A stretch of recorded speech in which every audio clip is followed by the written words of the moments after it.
ലാലേട്ടൻ ലാലേട്ടൻ എന്ന് പറഞ്ഞ ആരാ? ഈ ലാലേട്ടൻ ലാലേട്ടൻ എന്ന് പറയുന്നത് ഞാനാ. ലാലേട്ടൻ്റെ അടുത്ത് അപ്പൊ ഞാൻ ഇല്ല ഓക്കെ ഓക്കെ ഒരു മിനിറ്റ് ഡയറക്ടറിന്റെ അടുത്ത് 1 മിനിറ്റ് എന്ന് പറഞ്ഞിട്ട് ആള് വന്ന് ഇരിക്കൂ പാത്രം വെച്ചു, അപ്പം ഇട്ടു, കഴിച്ചു. ഇനി ഞാൻ അങ്ങോട്ട് പൊക്കോട്ടെ ചോദിച്ചു. ലാലേട്ടൻ ഷോപ്പിങ്ങിനൊക്കെ പോകുമ്പോൾ എവിടെ നിന്ന് ഡ്രസ്സ് എടുത്താലും ലാലേട്ടൻ ട്രൈ ചെയ്ത് കഴിഞ്ഞാൽ അതേ സ്പോട്ടിൽ കൊണ്ട് അതേപോലെ തിരിച്ച് ബ്രിട്ടീഷ് പ്രധാനമന്ത്രിയുടെ കൂടെ വർക്ക് ചെയ്തിട്ടുണ്ട് എന്നൊക്കെ പറയുമ്പോൾ ആൾക്കാരാ എനിക്ക് ലാലേട്ടനെ ചെറിയ പരിചയമുണ്ട്. ലാലേട്ടനെ കണ്ടോ? നമ്മുടെ കുടുംബത്തിൽ ഒരു 10 പേരെ കൊണ്ടുവന്നാല് നമുക്ക് UK ഒരു കൊച്ചു കേരളം ഉണ്ടാക്കാം. കേരളത്തിലെ UK ഉണ്ടാക്കാന്ന് പറഞ്ഞാല് എനിക്കറിയില്ല എത്ര വർഷം എടുക്കും. നമ്മളിപ്പോ അവിടെ പോയിട്ട് നിങ്ങൾ പാന്റ് ഇട്ടുണ്ടോ എന്ന് ചോദിച്ചാൽ സായിപ്പ് ചിലപ്പോ ഭയങ്കര വീടായിട്ട് നോക്കും. കാരണം പാന്റ് എന്ന് പറയുന്നത് അവിടെ അണ്ടർവെയർ ആണ്, സ്റ്റുഡന്റ് വിസ. അത് റിന്യൂ ചെയ്യുന്ന സമയത്ത് സംഹൗ അവരൊരു മിസ്റ്റേക്ക് കാണിച്ചു, എൻ്റെ ഫയൽ കാണാണ്ടായി. അങ്ങനെ 10 years ഞാൻ ആ രാജ്യത്ത് സ്റ്റക്കായി. നമുക്ക് അമ്മേനെ കാണാതെ 10 ദിവസം എടുക്കാൻ പറ്റാത്ത ആള് പോയിട്ട് 10 വർഷമാണ്. ചോര കൊടുത്താല് നമുക്ക് ഒരാഴ്ച ഭക്ഷണം കഴിക്കാം. ഭക്ഷണത്തിന് പകരം രക്തം വിൽക്കുന്ന അവസ്ഥ എന്ന് വരെ പറയാം. അതുപോലത്തെ ഹാർഡ്ഷിപ്പിലൂടെ കടന്നു പോയിട്ടുണ്ട്. അങ്ങനെ എന്നെ കാണാൻ ആഗ്രഹിച്ച് മകനെ കാണാൻ പറ്റാതെ 9.5 വർഷം കഴിഞ്ഞപ്പോൾ എൻ്റെ ഫാദർ മരിച്ചു.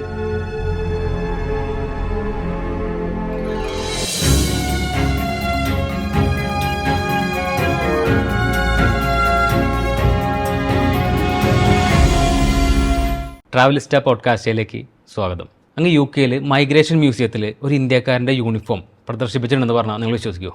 വിശ്വസിച്ചേ പറ്റുള്ളൂ കേട്ടോ.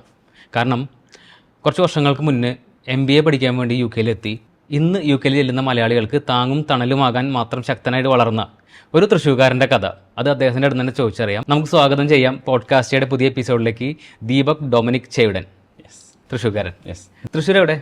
തൃശ്ശൂർ ചേറൂരാണ് സ്ഥലം. ഇപ്പോൾ കുറച്ച് വർഷങ്ങളായിട്ട് UK ഒരുപാട് വർഷമായി. അതെ, ഇതൊരു ഷോർട്ട് വിസിറ്റിന് വന്നാണ്. ഇന്നലെ വന്നുള്ളൂ അല്ലേ? അതെ എത്തിയുള്ളൂ. ഓക്കെ അല്ലേ? ഇപ്പോൾ ഓട്ടങ്ങളാണ്. അതിൻ്റെ ഇടയിൽ കുറച്ച് സമയം ഉണ്ടാക്കിയിട്ട് നമ്മൾ ട്രാവലിസ്റ്റിൽ വന്നതാണ്. ഒരുപാട് ട്രാവൽ ചെയ്യുന്നുണ്ടെന്ന് അറിയാം. പിന്നെ UK ഒരുപാട് പരിപാടികളുണ്ടെന്ന് അറിയാം. നമുക്ക് അതൊക്കെ ഒന്ന് അറിയണം. തുടക്കത്തിൽ എനിക്ക് അറിയേണ്ട കാര്യം എന്താണ് ആ ബ്രിട്ടീഷ് മ്യൂസിയത്തിലുള്ള മൈഗ്രേഷൻ മ്യൂസിയത്തിലുള്ള യൂണിഫോമിന്റെ കഥ? ഒന്നുമില്ല, കഷ്ടപ്പാടിന്റെ കാലഘട്ടങ്ങളിൽ പത്രം കൊടുത്താണ് തുടങ്ങിയത്. അപ്പോൾ ന്യൂസ് പേപ്പർ കൊടുക്കാനായിട്ട് ഹൈ വിസിബിലിറ്റി ജാക്കറ്റ് നമ്മൾ ഒരു റെയിൽവേ സ്റ്റേഷന്റെ പുറകിൽ നിന്നാണ് കൊടുക്കുക. അപ്പോൾ ഹൈ വിസിബിലിറ്റി ഒരു ഓറഞ്ച് ജാക്കറ്റ് തരും അവര്. അപ്പോൾ അത് ഫ്രീ പത്രമാണ്, ഈവനിങ് സ്റ്റാൻഡേർഡ് എന്ന് പറഞ്ഞിട്ടാണ്. അപ്പോൾ നമ്മുടെ നാട്ടിലൊക്കെ പറയുന്ന അവരുടെ ഒരു ഇംഗ്ലീഷുകാരുടെ സ്റ്റൈലുണ്ട്, സ്റ്റാൻഡേർഡ്, ഈവനിങ് സ്റ്റാൻഡേർഡ്, അങ്ങനെ പറഞ്ഞിട്ട് നമ്മൾ 1000 പത്രം കൊടുക്കണം. ടാർഗറ്റ് ഉണ്ട്. ഫ്രീ പത്രമാണെങ്കിലും 3 മണിക്കൂറിൽ 1000 പത്രം കൊടുക്കണം. അപ്പോൾ നമ്മൾ അങ്ങനെ NCCയിലൊക്കെ നമ്മൾ പരേഡ് ചെയ്യുമ്പോഴാണ് വൈറ്റ് എന്നുള്ള അത്. അപ്പൊ അങ്ങനെ നമ്മൾ ഉച്ചത്തിൽ സംസാരിക്കുക. അപ്പൊ ആൾക്കാർ എവിടെ നിന്നെങ്കിലും ഈ സ്റ്റാൻഡേർഡ് എന്നുള്ളത് കേൾക്കുമ്പോൾ അടുത്ത് വരും, ഒരു പത്രം കൊടുക്കും. അത് 3-4 പേർക്ക് നീട്ടി കൊടുത്താൽ ഒരാൾ അതിൽ വാങ്ങുള്ളൂ, ഫ്രീ ആയിട്ട് വരെ. ചിലര് വാങ്ങുമ്പോൾ പക്ഷെ സംസാരിക്കാൻ നിർത്തും. അപ്പൊ അങ്ങനെ മൈഗ്രേറ്റ് ചെയ്ത അവസരത്തിൽ അങ്ങനെ ആ ഒരു നാട്ടിൽ ഒരുപാട് പേരായിട്ട് സൗഹൃദം സ്ഥാപിക്കാനും അതിൽ തന്നെ പലരും കൂടെ നിന്ന് നമുക്കൊരു കോഫി മീറ്റിംഗ് ചെയ്യാം, നിനക്ക് കുറേ സെയിൽസിന്റെ സ്കിൽ ഉണ്ടാവും, നമുക്ക് അതിൽ കുറച്ച് എക്സ്പ്ലോർ ചെയ്യാം. അപ്പൊ അവരുടെ ബിസിനസ്സിനും ഗ്രോത്ത് ആണ്. അപ്പൊ അങ്ങനെ ഒരുപാട് ഓപ്പണിങ്സ് കിട്ടി. അപ്പൊ അത് ഒരുപാട് കഷ്ടപ്പെട്ടും ഒപ്പം എൻജോയ് ചെയ്തും 3 മണിക്കൂർ നല്ല വെയിലുണ്ടാവും. സമ്മർ ആകുമ്പോൾ 32 ഡിഗ്രി അവിടെ ഭയങ്കര ചൂടാണ്. 32 ഡിഗ്രി ചൂട്ടത്ത് ഈ ജാക്കറ്റുകളൊക്കെ ഇട്ട് നിൽക്കണം. വിന്ററിൽ അതികഠിനമായ തണുപ്പിൽ കയ്യിൽ ഗ്ലൗസ് പോലും ഇടാൻ പറ്റില്ല, കാരണം പത്രം കൊടുക്കുമ്പോൾ ഗ്ലൗസ് ഇട്ടാൻ പറ്റില്ല. അപ്പൊ ഗ്ലൗസ് ഇടാതെ നമ്മൾ വളരെ ചെറിയ എമൗണ്ടാ കിട്ടുള്ളൂ. അപ്പൊ അന്നത്തെ ആ ഒരു സഹനം എന്തോ ഒരു കാരണത്താല് എന്താ പറയാ കഠിനാധ്വാനാണ് ഇന്നത്തെ ഈ ഒരു പൊസിഷനിലേക്ക് എത്തിച്ചത്. അതെ, അറിയാലോ, നമ്മുടെ ട്രാവലിസ്റ്റ ഒരു ട്രാവൽ പ്ലാറ്റ്ഫോമാണ്. ശരിക്കും ട്രാവലിനെ പറ്റി പറയുകയാണെങ്കിൽ ഇപ്പം തൃശ്ശൂരത്തെ ആ ചേറൂർക്കാരൻ ഈ UK എത്തുന്ന ഒരു യാത്ര ഉണ്ടല്ലോ, അതൊന്ന് പറയാം. ആദ്യമായിട്ട് UK പോയത് ഭയങ്കര ഫീൽ ആയിരുന്നു. നമ്മളന്ന് ചെറിയ ഏർലി 20s ആണ്. അപ്പൊ ഭയങ്കര ധൈര്യമാണ്, എന്ത് തണുപ്പും നമ്മൾ ഡീൽ ചെയ്യും. തണുത്ത വെള്ളത്തിൽ കുളിച്ചിട്ടുണ്ട്, കുളത്തിൽ സമ്മർ സോൾട്ട് ചെയ്തിട്ടുണ്ട്. അവിടെ പോയിട്ട് കിളി പോയി. അവിടെ പോയിട്ട് നമ്മള് എയർപോർട്ടിൽ ഇറങ്ങി, തണുപ്പുണ്ട്, മാനേജ് ചെയ്യാം, ഓക്കെ ഫൈൻ എന്ന് പറഞ്ഞു. തെർമൽസ് ഒക്കെ എടുത്തൊന്നും ഇട്ടില്ല, കുറച്ചിട്ടു തെർമൽസ്. അന്ന് പോകുന്നത് ഞാനൊരു February 1 ആയിരുന്നു. February 1 മഞ്ഞ് വീഴുന്നതിന്റെ തലേദിവസമാണ്. മഞ്ഞ് വീഴുന്ന തലേദിവസം മൈനസ് പോവും. ലണ്ടനിൽ വളരെ അപൂർവമായിട്ട് തണുപ്പ് പോകുള്ളൂ, -1 ആണ്. അപ്പോൾ നമ്മൾ ഭയങ്കര ചങ്കൂറ്റത്തിൽ ഹീത്രോ എയർപോർട്ടിൽ ഇറങ്ങി 1.5 മണിക്കൂർ. അന്നും എന്താ പറയാ, കാശ് തട്ടിക്കുന്നവരൊക്കെ ഉണ്ട്. നമ്മൾ പോയപ്പോൾ 15,000 രൂപയൊക്കെ നമ്മുടെ നിന്ന് വാങ്ങിയിട്ടാണ് ഏജന്റ് കൊണ്ടുപോകുന്നത്. അപ്പൊ അന്ന് നമുക്ക് 8 പൗണ്ടിന് യാത്ര ചെയ്യാവുന്ന സ്ഥലമാണ്. അപ്പോൾ 150 പൗണ്ട് നമ്മള് പിച്ചച്ചട്ടിന്ന് കിട്ടുക. അപ്പൊ അങ്ങനെയൊക്കെ എക്സ്പീരിയൻസ് ഉണ്ടായി. ഫൈൻ, നമ്മൾ യാത്ര ചെയ്ത് എയർപോർട്ടിൽ നിന്ന് പുറത്തിറങ്ങുമ്പോഴാണ് റിയൽ നമ്മൾ ഏത് തണുപ്പും ഡീൽ ചെയ്യുന്ന വെച്ചിട്ട്. കാരണം ലിറ്ററലി ഈ സ്റ്റേഷനിലൊക്കെ AC ഉണ്ട്, അല്ലെങ്കിൽ ഹീറ്റർ ഉണ്ട്. എയർപോർട്ടിൽ നിന്ന് പുറത്ത് വെച്ചപ്പോ 10 പ്രാവശ്യം ഞാൻ കാല് പുറത്തോട്ട് വെക്കാൻ നോക്കി, കാല് പുറത്ത് തുറക്കണില്ല, തിരിച്ചോടി കയറി. അങ്ങനെ ഒരു 5 പ്രാവശ്യം ചെയ്യേണ്ടി വന്നു എനിക്കൊന്ന് പുറത്തോട്ട് ഇതാവാന്. കാരണം ബോഡിക്ക് ഒട്ടും ചിന്തിക്കാൻ പറ്റാത്തൊരു തണുപ്പാണ് -2 എന്ന് പറയണത്. അപ്പൊ നമ്മളിവിടെ 35 ഡിഗ്രിയിൽ നിന്നിട്ട് നമ്മള് അണ്ടർ എസ്റ്റിമേറ്റ് ചെയ്യും. എയർപോർട്ടിലൊക്കെ കാണുമ്പോൾ ഇത്രയുള്ള തണുപ്പ്. പുറത്തിറങ്ങുമ്പോൾ പ്രത്യേകിച്ച് അത് ഒരു മഞ്ഞ് വീഴ്ചയുടെ തലേ ദിവസമായിരുന്നു. അപ്പോൾ സ്നോ പെയ്താൽ പിന്നെ ഇത്തിരി ഈസാവും. അപ്പൊ അതൊരു എക്സൈറ്റിംഗ് ആയിരുന്നു. അതാണ് നമുക്ക് ചെറൂരിന്ന് യാത്ര ചെയ്തിട്ട് ഫസ്റ്റ് ടൈം. പിന്നെ എല്ലാം ന്യൂ ആണ്. സ്കൈസ് ഒക്കെ ഭയങ്കര ക്ലീൻ ആണ്. സ്നോഫോൾ ആയിരുന്നു ഫസ്റ്റ് ഡേ തന്നെ. സെക്കൻഡ് ഡേ അപ്പോൾ നൈറ്റ് സ്നോഫോൾ എന്ന് പറയുമ്പോൾ ഫുൾ പിറ്റേ ദിവസം മോർണിംഗ് മൊത്തം വൈറ്റാ, കണ്ണ് ഭയങ്കര അടിച്ചു, അത്രയും വൈറ്റ്, ഫുൾ വൈറ്റ് ആയിട്ടിരിക്കും. ഭക്ഷണം മൊത്തം ഡിഫറെൻ്റ് ആണ്. സാൻഡ്വിച്ച് ഒന്നും നമുക്ക് എത്ര ദിവസം കഴിക്കാൻ പറ്റും? വാങ്ങാൻ പോകുമ്പോൾ ഒരു സാൻഡ്വിച്ചിന് 8 പൗണ്ട്, 800 രൂപ. അത് തന്നെ കഴിച്ചാൽ ഒന്നും ആവൂല. ചോറ് വെക്കണമെങ്കിൽ മലയാളി കട ഇല്ല എന്നൊന്നും കാലത്തൊന്നും ഭയങ്കര പ്രയാസമായിരുന്നു ചോറ് ഒക്കെ കിട്ടാൻ. പിന്നെ ഈസി കുക്കിന്റെ റൈസ് അന്നൊക്കെ 20 പൗണ്ടിന് ഒരു മാസം ഭക്ഷണം കഴിച്ചിരുന്നത്. 20 പൗണ്ട്. എനിക്ക് ഇതിന്റെ കൺവേർഷൻ അറിയില്ല, കാരണം നമുക്ക് അത് പറയുമ്പോൾ അതിന്റെ ഡെപ്ത് കിട്ടില്ല, പെട്ടെന്ന് എല്ലാവരും കിട്ടിയെന്ന് വരില്ല. അത് അന്ന് ബേസിക്കലി നമ്മൾ ജീവിക്കാൻ 2 സാധനം നമ്മൾ ഒരു മാസം പർച്ചേസ് ചെയ്യുള്ളൂ. 5 കിലോ ഫ്രോസൺ ചിക്കനും 10 കിലോന്റെ ഒരു റൈസ് ബാഗും. അപ്പൊ എന്നും ചിക്കൻ കറിയാണ്. അത് ഞാൻ സേവ് ആണെങ്കിൽ ഒരു 90 ദിവസമൊക്കെ ചിക്കൻ കറിയും ചോറും മാത്രം കഴിയും. 90 ദിവസം. അത് അൺഇമാജിനബിൾ. കാരണം ഡൈവേഴ്സിറ്റി ഭയങ്കര ഇമ്പോർട്ടൻ്റ് ആണ്. നമുക്ക് പലപ്പോഴും മലയാളികൾക്ക് ചോറ് കൂടുതൽ കഴിക്കുന്നതാണ് പ്രശ്നം. ഈ ഹെൽത്ത് പറയണത് ലിറ്റിൽ ബിറ്റ് ഓഫ് എവറിത്തിങ്, എല്ലാം കുറച്ച് കഴിക്കണം. നമ്മളെ ഇതെടുത്താൽ പോർഷൻ സൈസ് ബിഗർ പിക്ചറിൽ കാണുകയാണെങ്കിൽ ഒരു വർഷം നമ്മൾ 40 കിലോ ചോറും 200 ഗ്രാം ബീട്രൂട്ട്, 100 ഗ്രാം ക്യാരറ്റ് എന്ന് പറഞ്ഞിട്ടാണ് പോർഷൻ ഇത് വരുന്നത്. അപ്പൊ അന്ന് അതറിയില്ല, അന്ന് അത്രയും ദാരിദ്ര്യമാണ്, കഷ്ടപ്പാടാണ്. അപ്പൊ അതുകൊണ്ട് നമ്മൾ എന്ത് കിട്ടിയാലും കഴിക്കും. പക്ഷെ നന്നായി പട്ടിണി കിടന്നുള്ളതുകൊണ്ട് പിന്നീട് നമ്മൾ ഈ ഹെൽത്തി ഫുഡ് മാത്രമാണ്. ഇപ്പോൾ 2 അണ്ടിപ്പരിപ്പ്, ഒരു ഈന്തപ്പഴം, അപ്പൊ നമുക്ക് സ്നാക്ക് ചെയ്താൽ മതി. പിന്നെ ഒരു സിമ്പിൾ കാര്യം പറയാം, ഈ കൈയുടെ സൈസിലുള്ള ഫുഡാണ് നമുക്ക് ഒരു നേരം വേണ്ടു. പലപ്പോഴും നമ്മൾ ചോറ് ഇട്ടതിന് ശേഷം കൈ ഒന്ന് വെച്ചാൽ മതി. ഈ കൈനേക്കാളും വലിപ്പുണ്ടെങ്കിൽ ആ ഭക്ഷണം നമുക്ക് ആമാശയത്തിൽ ആവശ്യമില്ല. അത്രയും. അപ്പൊ ഗ്രേസേഴ്സ് എന്ന് പറയും. പണ്ട് കാലത്ത് മനുഷ്യര് വേട്ടയാടും, നടക്കും, ഒരു ആപ്പിൾ കിട്ടിയാൽ കഴിക്കും, പിന്നെയും നടക്കുവാണ്. പക്ഷെ ഇപ്പോഴാണ് മാർക്കറ്റിംഗ് കമ്പനീസ് ആണ് ഇത് ഇൻജക്ട് ചെയ്തിട്ടുള്ളത്. ബ്രേക്ക്ഫാസ്റ്റ് കഴിക്കണം, ബ്രേക്ക്ഫാസ്റ്റ് സ്കിപ്പ് ചെയ്യരുത്, ലഞ്ച് സ്കിപ്പ് ചെയ്യരുത്, ഡിന്നർ സ്കിപ്പ് ചെയ്യരുത്, വൈകിട്ട് ചായ കൂടി. അപ്പോൾ അങ്ങനെ 3 നേരം കഴിക്കാന്നുള്ളതൊന്നല്ല. നമുക്ക് ആക്ച്വലി വിശക്കുമ്പോൾ ഭക്ഷണം കഴിക്കാം. കുട്ടികൾ അങ്ങനെയല്ലേ, വിശക്കുമ്പോൾ കഴിക്കും. ചില കുട്ടികൾ പറയും വാശി പിടിച്ചിട്ട് അവൻ വിശക്കുമ്പോഴേ കഴിക്കുള്ളൂ. അതാണ് ശരിക്കുള്ളത്. നമ്മളാണ് അവരെ ബ്രെയിൻ വാഷ് ചെയ്തിട്ട് മോനെ ഭക്ഷണം കഴിച്ചില്ല, നീ ഭക്ഷണം കഴിക്കാണ്ട്. അവർക്ക് ആവശ്യമുണ്ടെങ്കിൽ അവർ പറയും. അത്രയും ജീനിയസ് ഒരു മെക്കാനിസം ആണ് ഹ്യൂമൻ ബോഡി. ഇവിടെ UK പൊരുത്തപ്പെട്ട് വരാൻ കുറച്ച് കാലം എടുത്തു അല്ലേ? ഒരുപാട് കാലം എടുത്തു. കാരണം 4 സീസണിന്റെ ഡ്രസ്സ് വേണം, 4 സീസണിന്റെ ഇത് വേണം.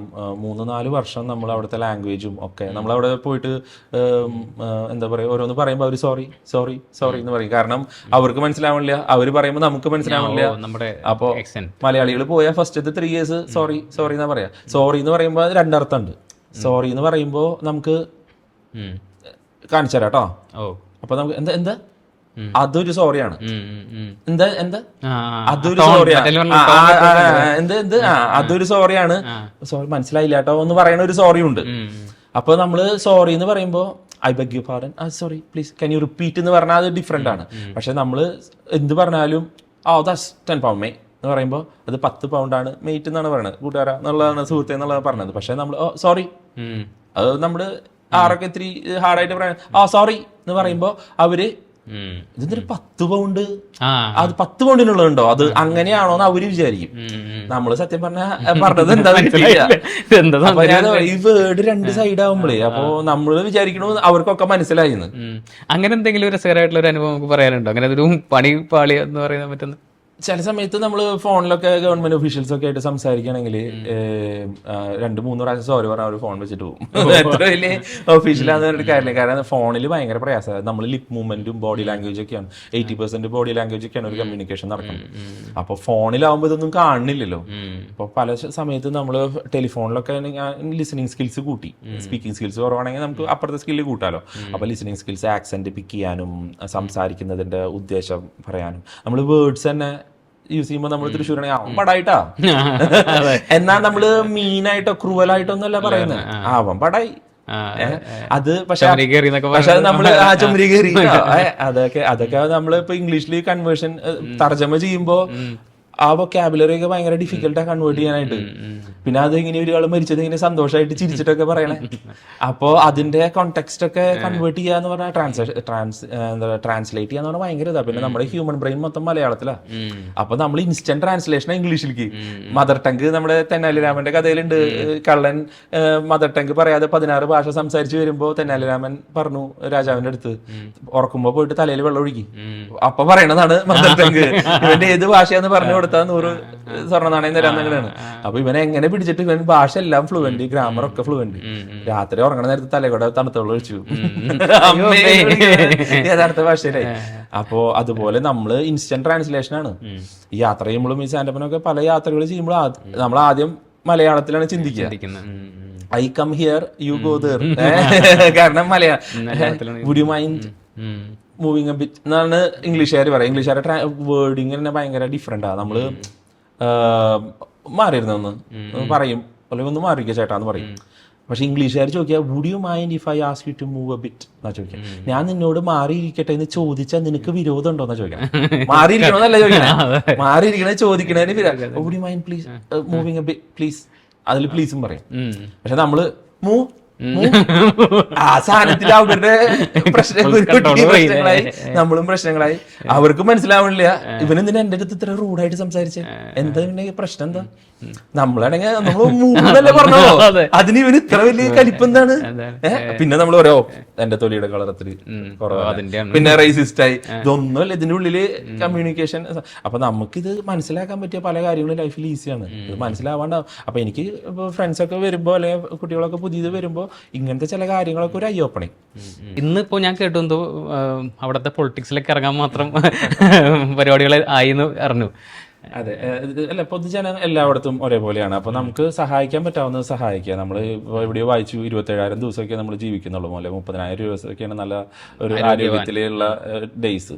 30,000 ഡേയ്സ് നമ്മൾ ഹാപ്പി ആയിട്ട് ഇരിക്കുക എന്നുള്ളതാണ്. അപ്പോൾ നമുക്ക് ഗീവറാണ് നാച്ചുറലി. ഒരാൾ എന്തെങ്കിലും സഹായം ചോദിക്കുകയോ അല്ലെങ്കിൽ സഹായം ഒരാൾക്ക് ആവശ്യം എന്ന് പറഞ്ഞാൽ നമ്മൾ കണ്ടറിഞ്ഞ് ചെയ്യുന്ന ഒരു പേഴ്സണാലിറ്റി ടൈപ്പാണ് ENFJ, ഗീവറാണ്. അപ്പോൾ അതുകൊണ്ട് നമ്മൾ നാച്ചുറലി അങ്ങനെ ചെയ്യും. നമ്മളെല്ലാവരും ചെയ്യും, മലയാളികളെല്ലാവരും ചെയ്യുന്ന ഒരു മലയാളികൾക്ക് എങ്ങനെയെങ്കിലും സഹായിക്കണം എന്നുണ്ടാവില്ല. അപ്പോൾ അങ്ങനെ എല്ലാവരും അവിടെ നിന്ന് വന്നാൽ നമ്മൾ പഠിച്ച ഒരു സ്കൂളോ ഒന്നുമല്ലല്ലോ, ഒരു കോസ്മോപൊളിറ്റൻ സിറ്റിയാണ്. 20 രാജ്യക്കാരുള്ള 20 പേരുള്ള ഓഫീസിൽ 20 രാജ്യക്കാരായിരിക്കും. അപ്പോൾ പലർക്കും കേരളം അറിയ പോലും ഇല്ല, അല്ലെങ്കിൽ അങ്ങനത്തെ ഉള്ള. അപ്പോൾ ആ രാജ്യത്ത് നമുക്ക് ആരെങ്കിലുമൊക്കെ സഹായം ചെയ്യാൻ പറ്റുന്നുണ്ടെങ്കിൽ, നമ്മളിപ്പോൾ ഒരു ബസ്സിൽ യാത്ര ചെയ്യണമെങ്കിൽ കൂടുതലോരോടത്തൊക്കെ സംസാരിച്ച് അവർ നമ്മളെ സഹായിക്കും, നമ്മൾ അവരെ സഹായിക്കും.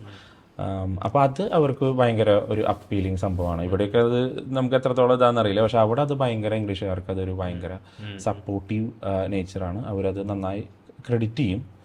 അപ്പോൾ അതൊരു ജന്മനാ കിട്ടിയ ഒരു കഴിവാന്നുണ്ടല്ലേ, ഇടിച്ചു കയറി സംസാരിക്കുക. ഇവിടെ വന്നപ്പോഴും ഞാൻ ശ്രദ്ധിച്ചു, ഇവിടെ എല്ലാവരുടെ അടുത്തും സംസാരിക്കുന്നു, സെറ്റ് ആവുന്നു, ആ ഒരു നേച്ചർ ഉണ്ട്. +2 കാലഘട്ടത്തിൽ വരെ ഇത്തിരി ഷൈ ആയിരുന്നു, ഒതുങ്ങിക്കൂടും, അങ്ങനെയൊക്കെ ഒരു സംഭവങ്ങളായിരുന്നു. പക്ഷെ കോളേജിൽ എത്തിയപ്പോൾ എല്ലാത്തിനും ഒരു യെസ് പറഞ്ഞാലോ എന്ന് തോന്നി. അങ്ങനെ കോളേജിൽ ആക്ടിങ് തുടങ്ങി. അലോഷ്യസ് കോളേജിലായിരുന്നു, ബെസ്റ്റ് ആക്ടർ ആയിരുന്നു. ഇലക്ഷൻ എല്ലാ വർഷവും മത്സരിച്ചിട്ടുണ്ട്, നല്ല ഭൂരിപക്ഷത്തിന് ജയിച്ചു. 2ാം വർഷം മാഗസിൻ എഡിറ്റർ ആയിരുന്നു. അപ്പോൾ അതിൽ നാച്ചുറലി കുട്ടികളുടെ കലാമൂല്യമുള്ള ലേഖനങ്ങൾ മാഗസിനിൽ വരണം എന്നൊക്കെ നമ്മൾ മാർക്കറ്റ് ചെയ്ത് മാഗസിന് പരസ്യം പിടിക്കുക, അങ്ങനെയുള്ള കാര്യങ്ങളിലൂടെ നാച്ചുറലായിട്ട് ആ കലാലയ കാലഘട്ടത്തിലാണ് ആരെ കണ്ടാലും സ്കിൽസ് സംസാരിക്കുന്നത്. നമ്മളിപ്പോ ഒരു മാർക്കറ്റിംഗ് ആണ്, അങ്ങനെയാണ് മാർക്കറ്റിംഗിൽ വന്നത്. അപ്പൊ അങ്ങനെയാണ് നാച്ചുറലി നമ്മൾ മാഗസിന്റെ കുട്ടികളുടെ കലാസൃഷ്ടികൾ എല്ലാവരിലും എത്തിക്കണം എന്ന് പറഞ്ഞ് തുടങ്ങി. പക്ഷെ അത് വലിയൊരു സക്സസ് ആയിരുന്നു ആ മാഗസിൻ. അപ്പൊ അങ്ങനെ കാറ്റലിസ്റ്റ് എന്ന് പറയുന്നത്, രാസത്വരകം എന്നാണ് പേരൻസിന്റെ പേര്. അപ്പൊ അതിൽ ആ സ്കില്ല് പിന്നീട് ഞാൻ പഠിച്ചിറങ്ങിയ ഉടനെ വീട്ടിലിരുത്തില്ല, അമ്മ പറയും എന്തെങ്കിലും ജോലിക്ക് പെട്ടെന്ന്. അപ്പോൾ നെക്സ്റ്റ് മന്ത് തന്നെ നമ്മൾ ടാറ്റ ഹൈസൺ മോട്ടോഴ്സിൽ പണ്ട് കയറി. അന്ന് നാനോ എന്ന് പറഞ്ഞ കാറ് സെല് ചെയ്യുന്ന സമയമാണ്. ഞാൻ കേട്ടിട്ടുണ്ടാക്കാതെ 24 കാറ് വിറ്റ് സൗത്ത് ഇന്ത്യയിൽ റെക്കോർഡ് ഹോൾഡറായി. ഗുജറാത്തിൽ സനന്ത് പ്ലാന്റിൽ ഒരു ദിവസം 600 കാറ് റോബോട്ടിക്കായിട്ട് ഉൽപ്പാദിപ്പിക്കുന്ന പ്ലാന്റാണ്. അന്ന് അവിടെ പോയി വിസിറ്റ് ഒക്കെ കിട്ടി. അപ്പോഴാണ് എനിക്ക് തന്നെ അത് നമ്മൾ അതിൻ്റെ ഒരു യാത്ര എന്ന് പറഞ്ഞാൽ മൈഗ്രേഷനിലൊക്കെ യാത്ര എന്നിൻ്റെ ഉള്ളിലുള്ള എല്ലാവർക്കും ഒരു ഗിഫ്റ്റ് ഉണ്ട്, എല്ലാവരുടെ ഉള്ളിൽ ഒരു കഴിവുണ്ട്. അപ്പോൾ പലരും പറയും ഏറ്റവും കൂടുതൽ ഗിഫ്റ്റ് ബോക്സ് കിട്ടുക സെമിത്തേരിയിലാണെന്ന് പറയും, ഇതാരും തുറന്നു നോക്കുന്നില്ല. അപ്പോൾ എൻ്റെ ഉള്ളിലുള്ള കഴിവ് അന്വേഷിച്ചുള്ള എന്നിലുള്ള ഒരു യാത്രയായിരുന്നു. പ്രത്യേകിച്ച് നമ്മളൊരു സ്ട്രേഞ്ചറിൻ്റെ അടുത്ത് സംസാരിക്കുമ്പോൾ നമ്മൾ സ്വയം സെൽഫ് റിവീൽ ആവും. അപ്പോൾ അതെനിക്ക് ഭയങ്കര ഇഷ്ടമുള്ള കാര്യമാണ്. നമ്മൾ എന്താ ചെയ്യണമെന്ന് ചോദിക്കുമ്പോൾ നമ്മൾ തന്നെ പറയുമ്പോൾ ഞാനിതാലോ ചെയ്യണേ, ഇതല്ലല്ലോ എൻ്റെ ലൈൻ. അപ്പോൾ അങ്ങനെ നമുക്ക് അങ്ങനെ ഒരു ഇതിൽ എൻ്റെ ഗിഫ്റ്റ് റിവീലായി. ആ തോട്ട് പ്രോസസ് രസം കേട്ടോ. നമ്മൾ അധികം ആൾക്കാർ പറയാത്തൊരു കാര്യമാണ്. നമ്മൾ മറ്റുള്ളവരോട് സംസാരിക്കുമ്പോൾ അവർ തിരിച്ചൊരു ചോദ്യം എന്ത് ചെയ്യുന്നു ചോദിക്കുമ്പോൾ അതൊരു നല്ലൊൊരു പോയിന്റ് ആണ്. സ്ട്രേഞ്ചേഴ്സിൻ്റെ അടുത്ത് സംസാരിക്കുമ്പോൾ നമുക്ക് സെൽഫ് റിവീൽ ആവും. അപ്പോൾ കാരണം നമ്മൾ ഈ വർഷം എന്താ ചെയ്യുന്നത്, അടുത്ത എന്താ പ്ലാൻ ചോദിക്കുമ്പോൾ നമ്മൾ ഓക്കെ സമ്മറിൽ ഇന്നതാണ് പോണേ, എല്ലാ സ്ഥലത്ത് പോകുന്നുണ്ട്, അപ്പോൾ അതെന്തിനാണ് പോകുന്നത്. അപ്പോൾ നമുക്ക് തന്നെ ഒരു നമ്മൾ ആക്ടിങ്ങിലൊക്കെ 7 വൈ വാട്ട് ഹൂ വെൻ എന്നൊക്കെ പറയും. അപ്പോൾ അതുപോലെ നമുക്ക് തന്നെ ഒരു ഓപ്പണിംഗ് വരും, അങ്ങനെ ഒരു സംഭവം ഉണ്ടല്ലേ. ശരി, നമ്മളൊന്നും ചെയ്യുന്നില്ല എന്ന് പറയുമ്പോഴോ ചില സമയത്ത് നമ്മളൊന്നും ചെയ്യുന്നില്ല, പറയാനായിട്ടൊന്നുമില്ല, അപ്പൊ നമ്മൾ ചെയ്യണം എന്നുള്ളൊരു തോന്നൽ വരും അല്ലേ. അപ്പൊ നമുക്ക് തന്നെ തോന്നും അയ്യോ ഇത് മാത്രമല്ല, അപ്പൊ നമുക്ക് ഇതാണ് ഉദ്ദേശം, ഇതെങ്ങനെ മാറിപ്പോവാം. അപ്പൊ അങ്ങനെയൊക്കെ ഞാനിപ്പോ ഒളിമ്പിക് ട്രെയിനിങ് ചെയ്തിരുന്നു, അത്ലറ്റിക് ട്രെയിനിങ് ചെയ്യുന്നു, ലീ വാലി ട്രാക്കിൽ അത്ലറ്റ് ആയിരുന്നു. അപ്പൊ ആ സമയത്തൊക്കെ നമ്മൾ ട്രെയിനിങ് ചെയ്യുമ്പോൾ ആൾക്കാർ ചോദിക്കും ഓക്കെ അപ്പോൾ ഈ മാസം എങ്ങനെ ട്രെയിനിങ് ചോദിക്കുമ്പോൾ അയ്യോ ഈ മാസം ജിമ്മിൽ 3 ദിവസം പോയിട്ടുള്ളൂ. അപ്പൊ നമുക്ക് ഒരു ഹിറ്റ് ആവും. അപ്പോൾ അവിടുത്തെ ഒരു സ്റ്റൈലാണ്, ഹെൽത്ത് കോൺഷ്യസ് ആയിരിക്കും, നമ്മൾ കുറച്ച് ഭക്ഷണം കഴിക്കുള്ളൂ. ഇപ്പം ഇന്ന് യു കെയിലേക്ക് വരുന്ന സാധാരണക്കാരായിട്ടുള്ള ആൾക്കാരെ സ്റ്റുഡൻസിനൊക്കെ ഒരു ഗൈഡ് ചെയ്യുന്ന ഒരാളാണ്, ഹെൽപ്പ് ചെയ്യാറുണ്ട്. ശരിക്കും ഞാൻ ഒരു സംശയം ചോദിക്കട്ടെ, എന്താണ് ഇപ്പോഴത്തെ ഒരു അവസ്ഥ യു കെയിലെ ഒരു മൈഗ്രൻ്റ് സ്റ്റുഡൻറ്റ് അല്ലെങ്കിൽ മൈഗ്രൻ്റ് വർക്ക് ചെയ്യാൻ വരുന്ന ഒരാളെ സംബന്ധിച്ച് എന്താണ് ഇപ്പോഴത്തെ യു കെയിലെ അവസ്ഥ? യു കെയിൽ ഇപ്പോഴും നമുക്ക് ഡെവലപ്ഡ് കൺട്രിയാണ്. നമുക്ക് അതിൻ്റെ സിറ്റുവേഷൻസ് അനലൈസ് ചെയ്യണമെങ്കിൽ യു കെ ഒരു ഡെവലപ്ഡ് കൺട്രിയാണ്. 8 കോടി ജനസംഖ്യ പറയാം. അങ്ങനെയാണെങ്കിൽ കേരളം തമിഴ്നാടിൻ്റെ വലിപ്പമാണുള്ളത്. കുട്ടികൾ പലരും വരുമ്പോൾ അവർക്ക് ബാങ്ക് ലോൺ എടുത്തിട്ട് വന്ന് ഒരു വർഷത്തിൽ അല്ലെങ്കിൽ 4 മാസത്തിൽ തിരിച്ചടയ്ക്കണം എന്നുള്ളൊരു പ്രഷറിലാണ് പലവരും വരിക. അപ്പോൾ ദേ ടു ഹാർഡ് ഓൺ ദംസെൽഫ്. നമ്മുടെ അടുത്ത് പോരെ പണിയെടുത്തത് പോരെ, പഠിച്ചത് പോരെ, അങ്ങനെയല്ല. ഇഫ് യു ക്യാൻ 2 മണിക്കൂർ പഠിക്കുകയാണെങ്കിലും 2 മണിക്കൂർ ക്ലാസ്സിൽ പോകണമെങ്കിലും നമ്മളെ തന്നെ പാമ്പർ ചെയ്തിട്ട് ഓക്കെ നമ്മൾ ഇത്. അപ്പോൾ ആ സ്ട്രെസ്സ് വരുമ്പോഴാണ് പലരും 2 സിഗരറ്റ് വലിച്ച് അല്ലെങ്കിൽ 2 അടിച്ച് നടക്കാം എന്നുള്ളൊരു സാധനത്തിലേക്കൊക്കെ പോകുന്നത്. അപ്പോൾ ഫസ്റ്റ് നമ്മൾ ടു ഹാർഡ് ഓൺ അവർ സെൽഫാണ്. കാരണം നമ്മൾ ഒന്നാം തലമുറ കടൽ കടക്കുന്ന വ്യക്തികളാണ്. പണ്ട് കടൽ കടക്കുക എന്ന് പറഞ്ഞാൽ കുലമുടി എന്നൊക്കെ പറഞ്ഞ കാലഘട്ടമാണ്. അപ്പോൾ അതിൽ നിന്ന് കടൽ കടന്ന് 1ാം തലമുറ പോകുന്നതാണ്. നമ്മുടെ അപ്പനില്ല അവിടെ, അപ്പൂപ്പനില്ല അവിടെ. അപ്പോൾ ആ ഒരു കടൽ കടന്ന് 8000 കിലോമീറ്ററാണ്, അത്രയും ദൂരത്തിലേക്ക് പോയിട്ട് വേറൊരു ഭൂഖണ്ഡത്തിൽ. അപ്പോൾ അതിൻ്റെ ആസ്പെക്റ്റ് ഒന്നും പലപ്പോഴും മനസ്സിലാവില്ല. ഇപ്പോൾ നമ്മൾ കൊച്ചിയിൽ നിന്ന് കുട്ടികൾ പോകുമ്പോൾ ബാംഗ്ലൂർ പോണ പോലെയോ അല്ലെങ്കിൽ ഡൽഹിയിൽ പോണ പോലെയാണ്. ഇത്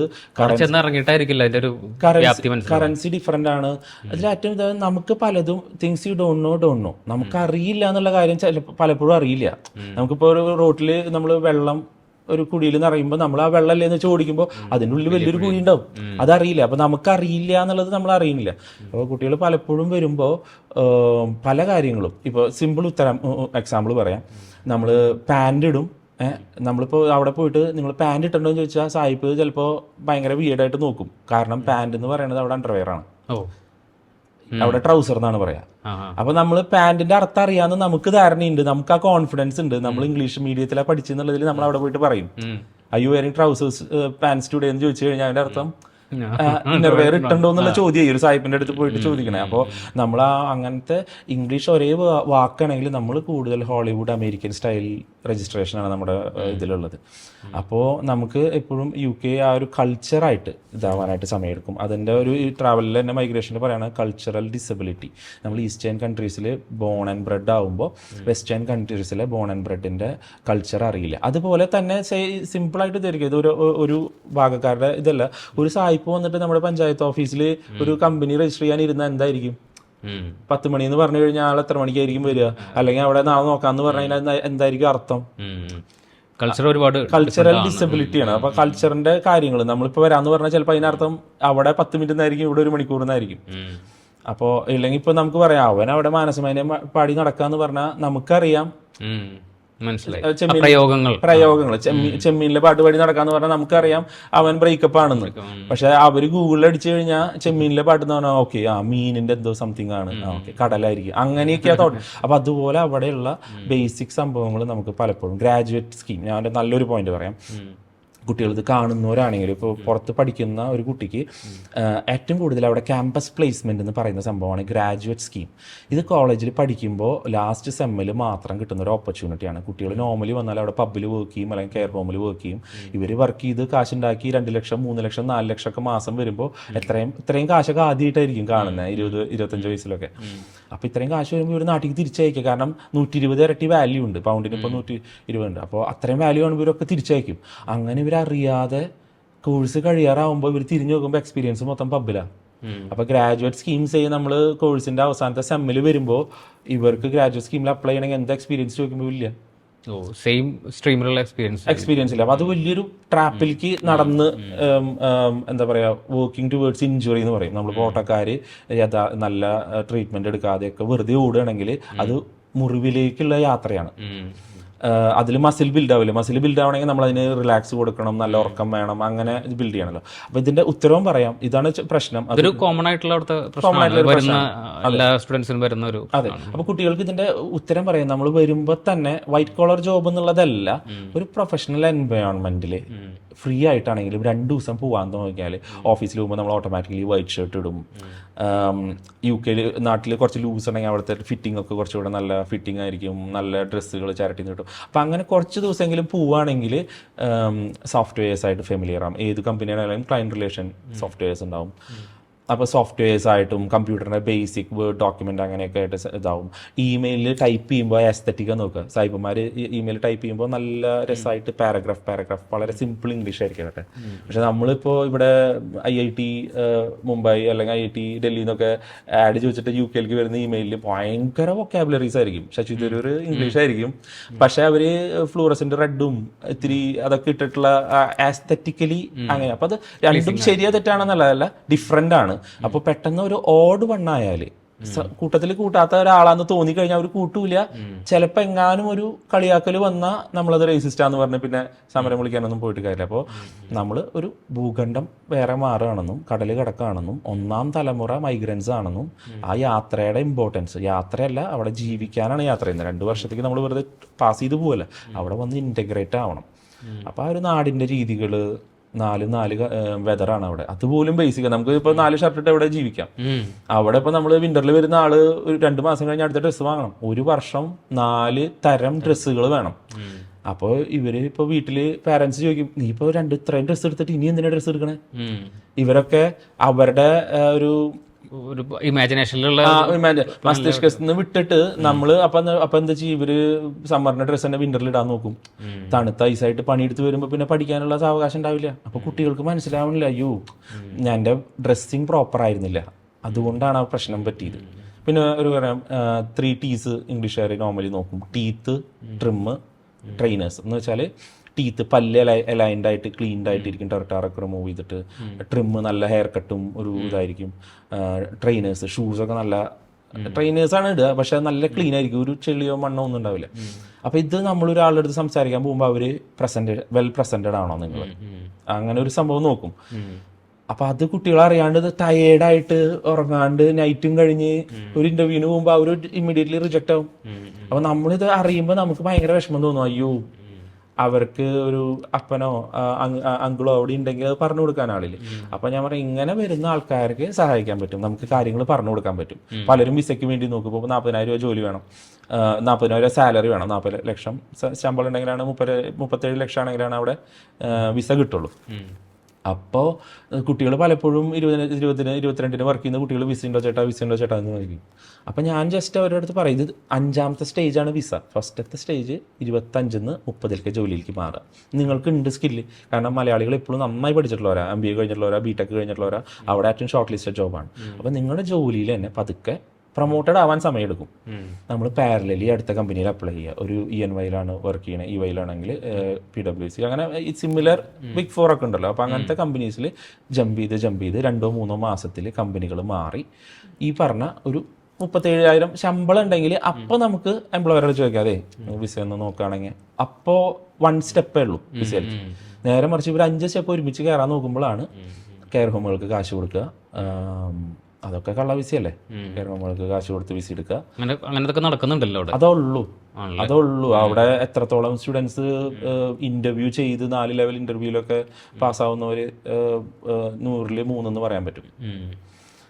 അല്ലെങ്കിൽ ഇവിടെ ഇൻഫോസിസിലൊക്കെ 10 വർഷം വർക്ക് ചെയ്ത് അത്രയും എക്സ്പീരിയൻസ് ഉണ്ട്, അമേരിക്കൻ ക്ലയൻസിനെ ഡീൽ ചെയ്ത് അവരുടെ കൾച്ചറും ടൈം ചേഞ്ചും ഒക്കെ അറിയാവുന്ന ആൾക്കാർക്ക് ഓക്കെ. ഗ്രാജുവേറ്റ് സ്കീമിൽ പഠിച്ചു തരുന്ന നല്ല സ്റ്റുഡിയസിൻ്റെ മാത്രം പോരാ, നമുക്ക് ഭയങ്കര സ്റ്റുഡിയസ് ആയാലും നമുക്ക് അത് കിട്ടില്ല, ഹെൽത്ത് ഒന്നും നോക്കാൻ പറ്റില്ല. അപ്പോൾ നമുക്ക് ആ ഒരു മിക്സ്ചർ വേണം. അപ്പോൾ അത് ശരിക്കും ഇമ്പോർട്ടൻ്റ് ആണ്. അങ്ങനത്തെ കാര്യങ്ങൾ എനിക്ക് ഐ ഓപ്പണറായിട്ട് നമുക്കൊരു വെളിച്ചം പറഞ്ഞു കൊടുക്കാൻ പറ്റും. അങ്ങനെ എല്ലാവർക്കും കാശ് കൊടുത്ത് നമുക്ക് എത്ര പേർക്ക് കാശ് കൊടുക്കാൻ പറ്റും. പക്ഷേ മോനെ ഇത് ഇവിടെയാണ് ഇരിക്കുന്നത്, അപ്പോൾ താഴെ നമുക്കൊരു ഇതെടുക്കുമ്പോൾ അത് ഗോൾഡാണ് കേട്ടോ എന്ന് പറഞ്ഞാൽ അവരെടുക്കും. അത് ഡയറക്റ്റ് ചെയ്ത് കൊടുക്കാൻ, അതിലോട്ട് ഒരു വിഷൻ ഓപ്പൺ ആക്കി കൊടുക്കാൻ സൈൻ പോസ്റ്റ് ചെയ്യാൻ പറ്റും. ഇന്ന സ്ഥലത്ത് സ്റ്റാർട്ട് ചെയ്യാം. നമുക്ക് ഒരുപാട് പേര് ഇപ്പോൾ ഗവൺമെന്റ് ജോലികളിലൊക്കെ കയറാൻ ശ്രമിക്കുന്നുണ്ട് ഇപ്പോൾ. അപ്പോൾ അതിലൊക്കെ നമുക്ക് സൈൻ പോസ്റ്റ് ചെയ്യാം. പിന്നെ പലപ്പോഴും വരുന്ന ഏജൻസ് പലപ്പോഴും പറയും മൈക്രോബയോളജി, പ്ലാസ്റ്റിക്, എന്താ പറയുക, സൈബർ സെക്യൂരിറ്റി അല്ലെങ്കിൽ ഇത് എന്നൊക്കെ പറഞ്ഞിട്ട് വിടും.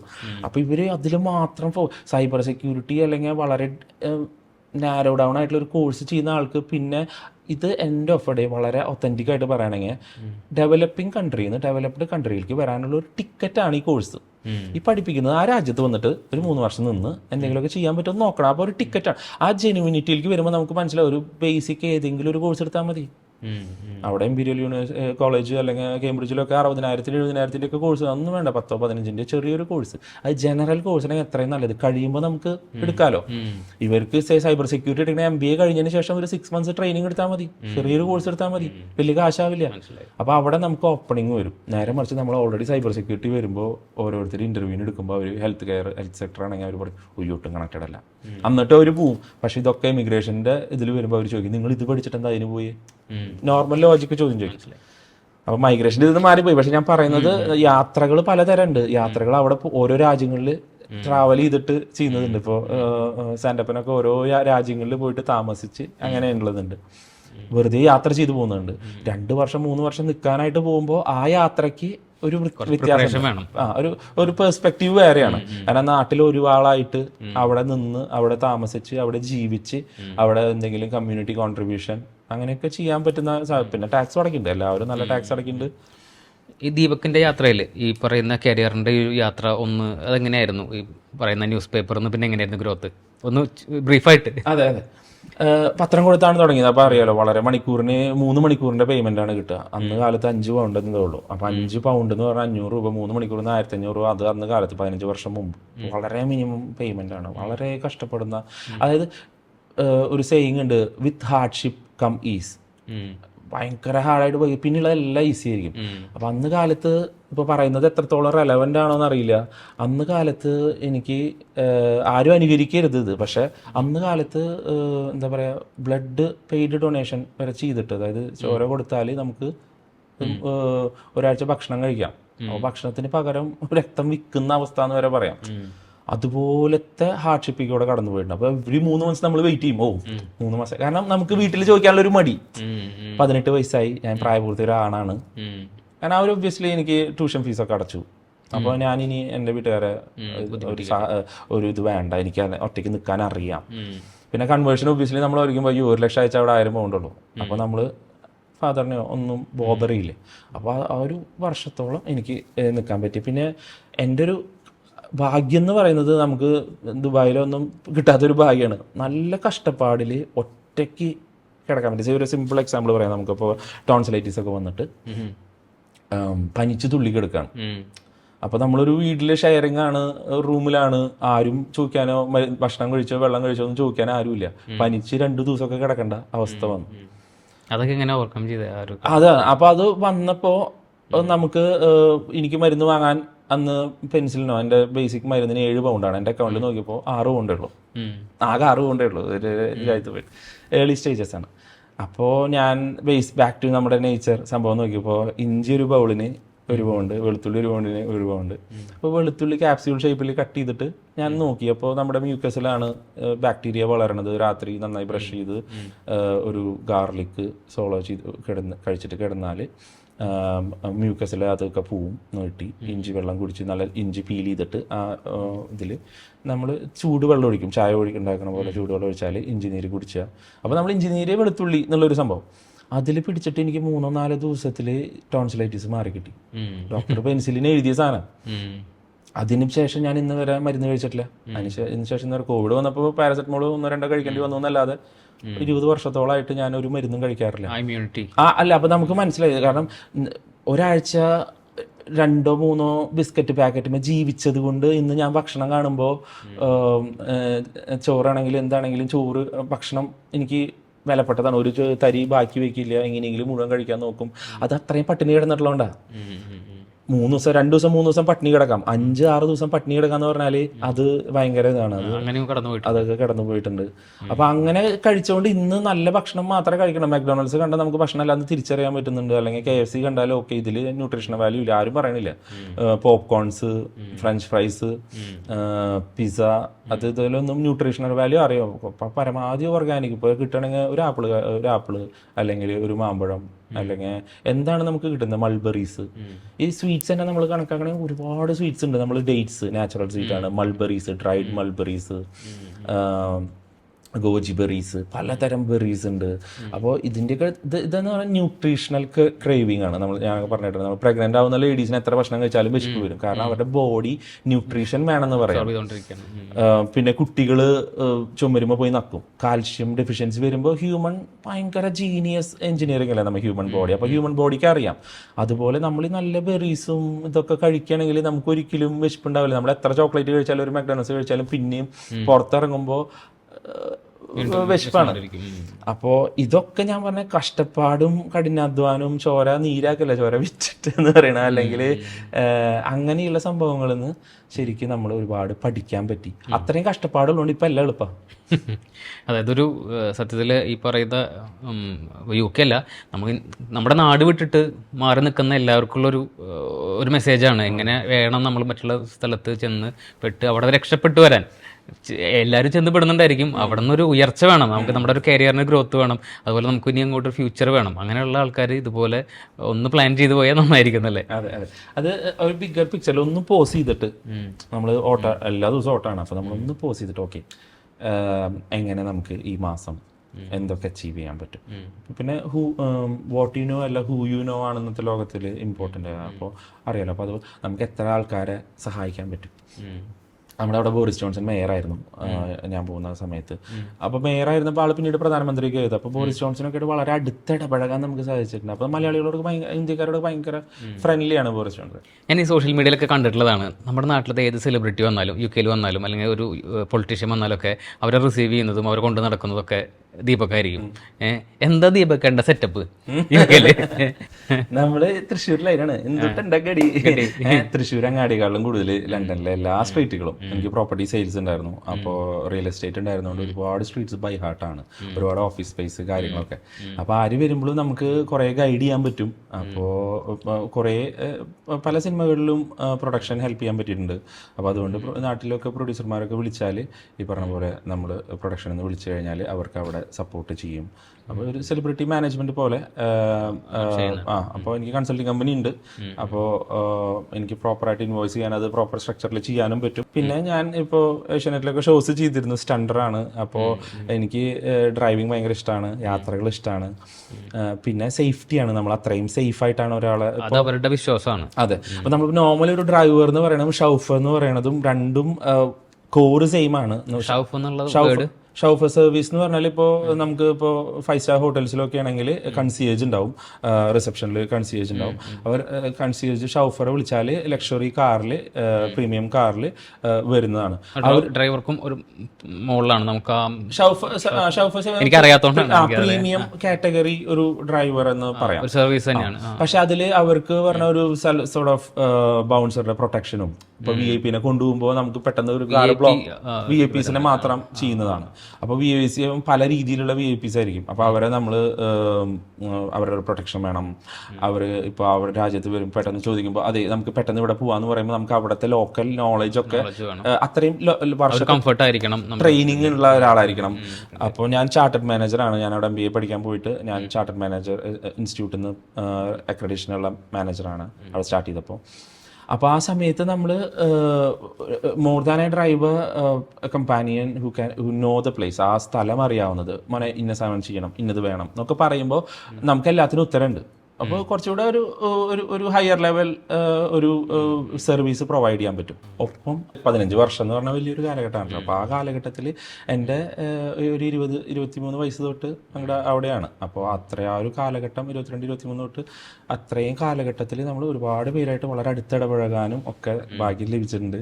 അപ്പോൾ നമ്മൾ പുറത്തുനിന്ന് കാണുന്ന പോലെയല്ല, ഇപ്പോൾ വളരെ ഡൗൺ ടു എർത്ത് ആണ് പല ആൾക്കാർ. ഇപ്പോൾ ലാലേട്ടനൊക്കെ മോനെ എന്തൊക്കെയുണ്ട് ഭക്ഷണം കഴിച്ചോ അതുപോലെ. അപ്പോൾ നമ്മൾ നോർമൽ ഒരാളെ കാണുന്നതിനെക്കാട്ടിലും ഫ്രണ്ട്ലിയും ഡൗൺ ടു എർത്തും എന്നാ വലിയൊരു എന്താ പറയുക സംഭവം എന്ന് പറയുന്ന പോലെയല്ല. ആളുടെ ഒരു വീക്ഷണകോണൊക്കെ ഡിഫറെൻ്റ് ആണ്. അപ്പോൾ അതിലെന്തെങ്കിലും ഡിഫറെൻ്റ് ആയിട്ടുള്ള എന്തെങ്കിലും എക്സ്പീരിയൻസ് ഉണ്ടോ, എന്തെങ്കിലും രസകരമായിട്ട് മറക്കാൻ പറ്റാ? ലാലേട്ടനൊക്കെ ആയിട്ട് ഭയങ്കര എക്സ്പീരിയൻസ് ആണ്. ലാലേട്ടനൊക്കെ ആദ്യമായിട്ട് നമ്മൾ കാണുമ്പോൾ ഇങ്ങനെ പേടിച്ച് വിറച്ച് പോയിട്ട് ലാലേട്ടൻ്റെ അടുത്ത് വന്ന് നിൽക്കണതും. പക്ഷേ ലാലേട്ടനൊക്കെ എന്ന് പറഞ്ഞാൽ അത്രയും ഡൗൺ ടു എർത്ത് ആണ്. ലാലേട്ടന് ഞാൻ അന്ന് ഒളിമ്പിക് നന്നായി ട്രെയിനിങ് ഒക്കെ ചെയ്തിരുന്നു. എന്തായിരുന്നു ഒളിമ്പിക് ട്രെയിനിങ്? ഞാൻ സ്പ്രിൻ്ററാണ്, 100 മീറ്റർ സ്പ്രിൻറ്റ്സ്. അപ്പോൾ കെൻറ്റ് അത്ലറ്റിക് ക്ലബ്ബിൽ മെമ്പറാണ്. കെൻറ്റ് അത്ലറ്റിക് ക്ലബ്ബിന് വേണ്ടിയിട്ട് ഞാൻ റെപ്രസെൻറ്റ് ചെയ്തിട്ടുണ്ട്. ബ്രിട്ടനിലാണ് കോമ്പറ്റീഷൻ ചെയ്തിട്ടുള്ളൂ. അപ്പോൾ എനിക്ക് എപ്പോഴും നല്ല രീതിക്ക് വേൾഡ് സ്റ്റേജ് ഒളിമ്പിക്സ് ആയിരുന്നു ലക്ഷ്യം. പക്ഷേ ഒളിമ്പിക്സ് എന്ന് പറഞ്ഞാൽ 12 ഇയേഴ്സ് ട്രെയിനിങ് വേണം, 12 വർഷം വേണം ഒരു ഒളിമ്പ്യനെ വാർത്തെടുക്കാൻ. ഞാൻ സ്റ്റാർട്ട് ചെയ്യണത് 28-ാം വയസ്സിലാണ്. അത് കഷ്ടപ്പാടിൻ്റെ പരമോന്നതയിൽ നമുക്ക് തോന്നുന്നു എന്താ പറയുക, പൊടിയെടുക്കണോ, കള്ളിൽ പോകണോ, ബാക്കി പ്രശ്നങ്ങൾക്ക് പോകണോ, അതോ കായിക വിനോദനങ്ങൾ എന്ന് പറഞ്ഞാൽ ഒരു കായിക പണ്ടുണ്ടായിരുന്ന വിനോദങ്ങൾ. അപ്പോൾ റോമൻ കാലഘട്ടം തൊട്ടുള്ള. അപ്പോൾ അങ്ങനെ ഞാൻ അത്ലറ്റിക്സ്, അപ്പോൾ എനിക്ക് എന്നും മനസ്സിൽ ഇഷ്ടമുള്ള ഒരു സംഭവമാണ്. അപ്പോൾ ഞാൻ ഇത്തിരി ഹൈപ്പർ ആക്റ്റീവ് ആണ്. അപ്പോൾ അതുകൊണ്ട് അങ്ങനെ അത്ലറ്റിക്സിൽ ഇറങ്ങി. അപ്പോൾ അതെനിക്ക് ശരീരത്തിൽ ഭയങ്കരമായിട്ട് ഗുണം ചെയ്തു. ഇന്ന് വരെ അങ്ങനെ ആൽക്കഹോളോ ഒന്നുമില്ല, തെറ്റാന്ന് പറയല്ല. പക്ഷെ ഞാൻ പറയുന്ന പോലെ നമുക്ക് അത്ലറ്റിക്സിൽ വന്നപ്പോൾ നമുക്ക് മെൻ്റലി സ്ട്രോങ് ആവാനും ഫൈറ്റ് ചെയ്യാനും ഒക്കെ ഉള്ളതായി. അതാണ് ലഹരി. അതെ, ഇപ്പോൾ ഫുട്ബോൾ കളിക്കും 2 മണിക്കൂറൊക്കെ നിന്ന് കളിക്കുക. അത് അവിടുത്തെ ചേട്ടന്മാരും ഉണ്ട് കേട്ടോ. നമ്മളവിടെ കളിക്കുന്ന മലയാളികളൊക്കെ 2 മണിക്കൂറൊക്കെ എവറി സൺഡേ നിന്ന് കളിക്കുന്നവർ. അത്തമാര് നല്ല അഗ്രസീവും നല്ല ഡിമാൻഡിങ് ആയിട്ട് കളിക്കുന്നവരാണ്. അപ്പോൾ അങ്ങനെ ലാലേട്ടൻ്റെ കഥയെന്നാണ്. സോറി.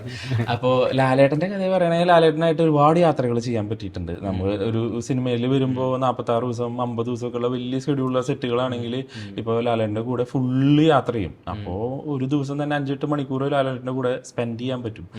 അതൊക്കെ ഭയങ്കര ഐ ഓപ്പണിംഗ് ആണ്. കാരണം ഓരോ ലൈഫിൽ ഓരോ സിറ്റുവേഷൻസ്, ഇപ്പോൾ നമ്മൾ പ്രായമാകും തോറും ഓരോരുത്തർ നമ്മുടെ നിന്ന് പൊഴിഞ്ഞു മരിക്കുക എന്ന് പറയുമല്ലോ. അപ്പോൾ നമുക്ക് ആക്സിഡൻ്റലായിട്ട് ഞാൻ ലാലേട്ടൻ ആദ്യം കാണുമ്പോൾ എൻ്റെ വളരെ ക്ലോസ് ആയിട്ടുള്ള ഒരു ചേട്ടൻ മരിച്ച് ഇരിക്കുകയായിരുന്നു. അപ്പോൾ കോപ്പിംഗ് വിത്ത് ലോസ്. അപ്പോൾ നമ്മൾ ആ മരണം കോപ്പിംഗ് വിത്ത് ലോസ് എന്ന് പറഞ്ഞാൽ അവിടെയൊക്കെ പ്രോപ്പർ ആയിട്ടുള്ളത്. അപ്പോൾ ലാലേട്ടനൊക്കെ ആദ്യം കാണുമ്പോൾ ഞാൻ ഈ വിഷമങ്ങളൊക്കെയാണ് പറയുക. നമ്മൾ ഓപ്പൺ ആവാറില്ല, നമ്മൾ എന്താ പറയുക വലിയൊരു ഇതാണല്ലോ. അപ്പോൾ നമ്മൾ ഓട്ടോമാറ്റിക്കലി ഒരു എന്താ പറയുക ഒരു വേറൊരു തലത്തിൽ പോയിട്ട് ലാലേട്ടനായിട്ട് ഡീപ്പ് കോൺവെർസേഷൻസ് പോകാൻ ഡ്രൈവ് ചെയ്യാണ്. ലാലേട്ടൻ എപ്പോഴും ഭയങ്കര ഫ്രണ്ട്ലിയാണ്. അപ്പോൾ അങ്ങനെയുള്ള യാത്രകളിലൊക്കെ ലാലേട്ടനായിട്ട് ഒരുപാട് അടുക്കാൻ മനസ്സിലാക്കാനൊക്കെ പറ്റിയിട്ടുണ്ട്. പിന്നെ ആ വ്യക്തിയുടെ വൈഭവം എന്ന് പറഞ്ഞാൽ നമ്മൾ ചിന്തിക്കാൻ പറ്റില്ല. ഓരോ ദിവസം ആൾക്ക് എല്ലാത്തിനെ കുറിച്ച് ഒരുപാട് നോളജ് ഉണ്ട്. എന്നാൽ അതൊക്കെ വളരെ ഒരു ഒരു ഒരു ഭയങ്കര ഒരു വേറൊരു തലങ്ങളിലാണ് ലാലേട്ടൻ്റെ ഒരു സംസാരം രീതികളൊക്കെ. അപ്പോൾ ഭയങ്കര എന്താ പറയുക, എന്തെങ്കിലും ഒരു ഇൻസിഡന്റ് വല്ല ഓർമ്മയുണ്ടോ നമുക്ക് അങ്ങനെ ഒരു എക്സൈറ്റിംഗ് ആയിരുന്ന ഇൻസിഡൻറ്റ്?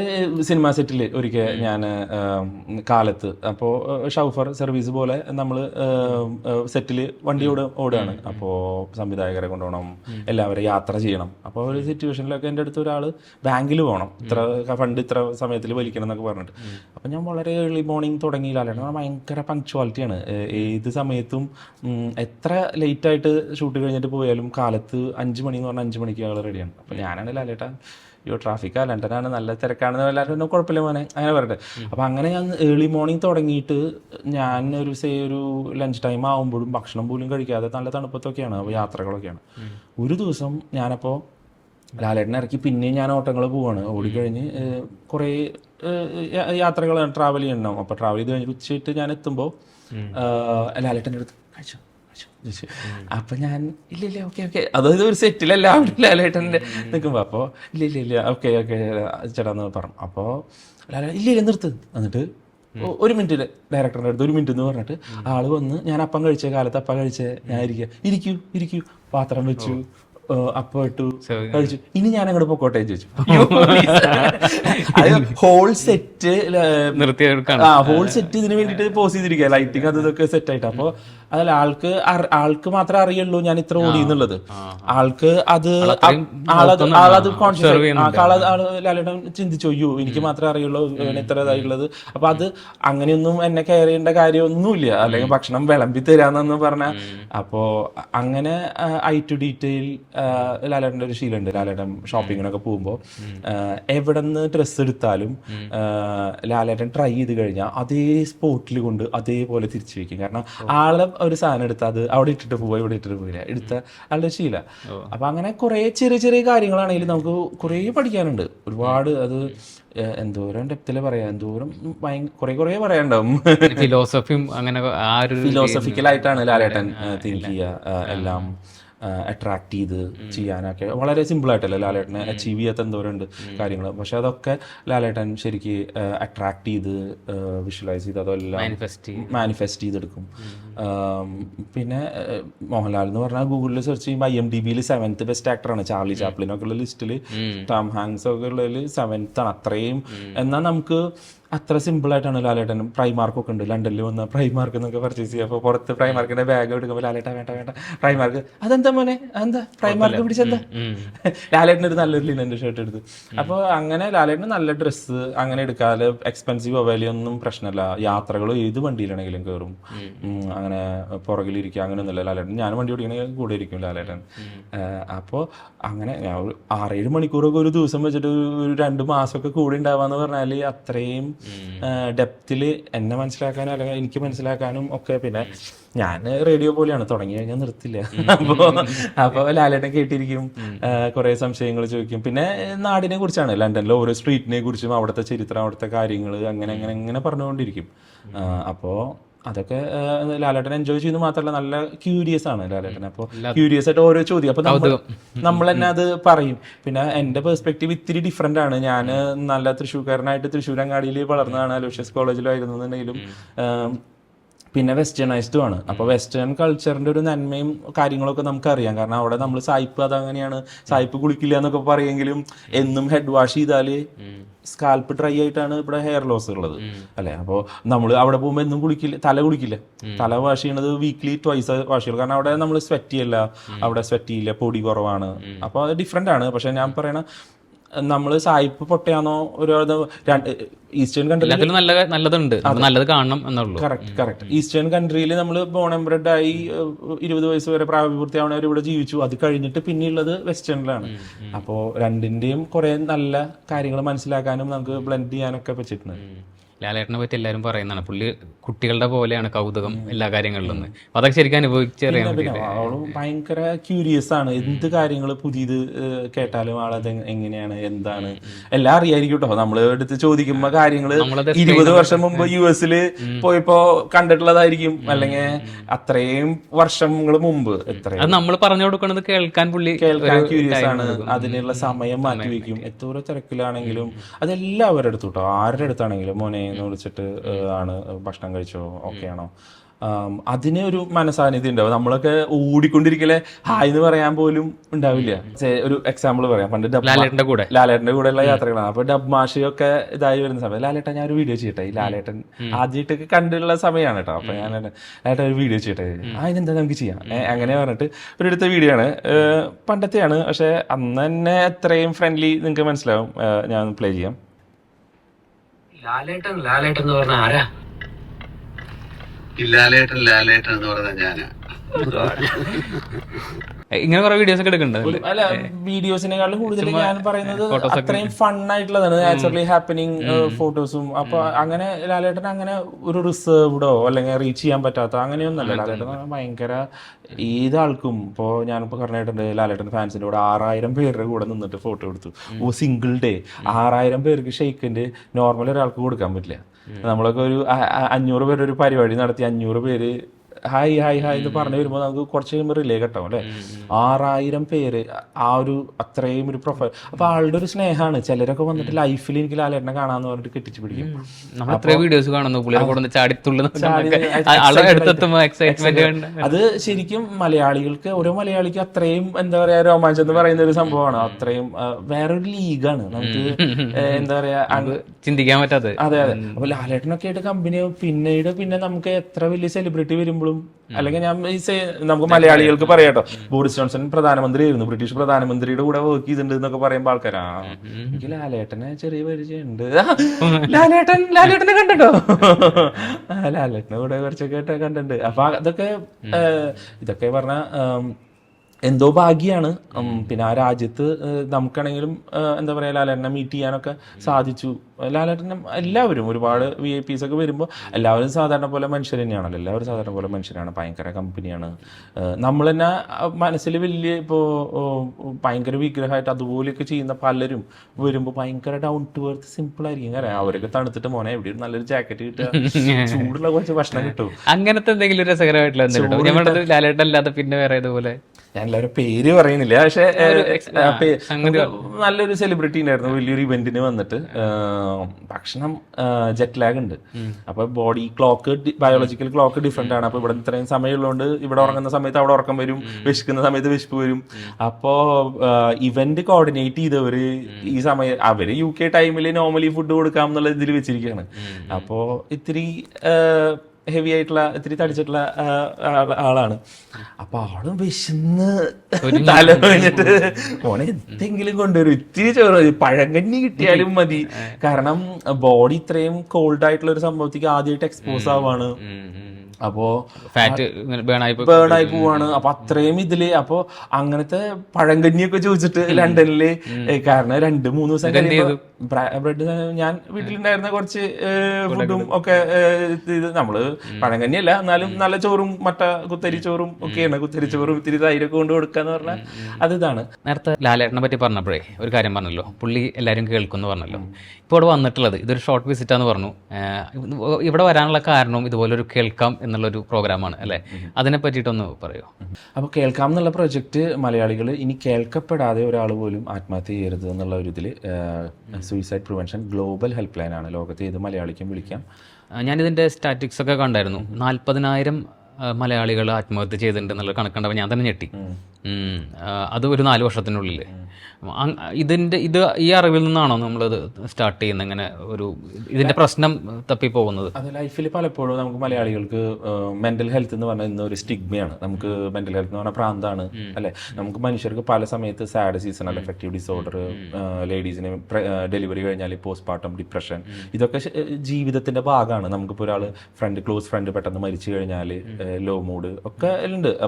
അപ്പോൾ ഇതൊന്നും ഡീൽ ചെയ്യാതെ പലപ്പോഴും ഓവർ വർക്ക് ചെയ്ത് ഓവർ സ്ട്രെസ് ചെയ്ത് അൺവാണ്ടഡ് കാര്യങ്ങളൊക്കെ ആയിട്ട് നമ്മൾ പലപ്പോഴും ഡെഡ് എൻഡ് ആകുമ്പോൾ ഒരു ക്രൈ ആണ്, രക്ഷിക്കാനുള്ള ഒരു ക്രൈ ആണ് സൂയിസൈഡ്. എനിക്ക് വേറെ നിവൃത്തിയില്ല, ഞാൻ കരഞ്ഞ് തീർക്കുക എന്നുള്ളൊരു സംഭവമാണ്. അപ്പോൾ ആ സമയത്ത് കേൾക്കാൻ ഒരാളുണ്ടെങ്കിൽ ഒബ്വിയസ്ലി അതിൽ എഡ്യൂക്കേറ്റഡ് ആയിട്ടുള്ള ട്രെയിൻഡ് ആയിട്ടുള്ള ഒരു പ്രൊഫഷണൽ ഡോക്ടറോ കൗൺസിലറോ ഒക്കെ ആണെങ്കിൽ, സൈക്കോളജിസ്റ്റോ ഒക്കെ ആണെങ്കിൽ അത്രയും നല്ലത്.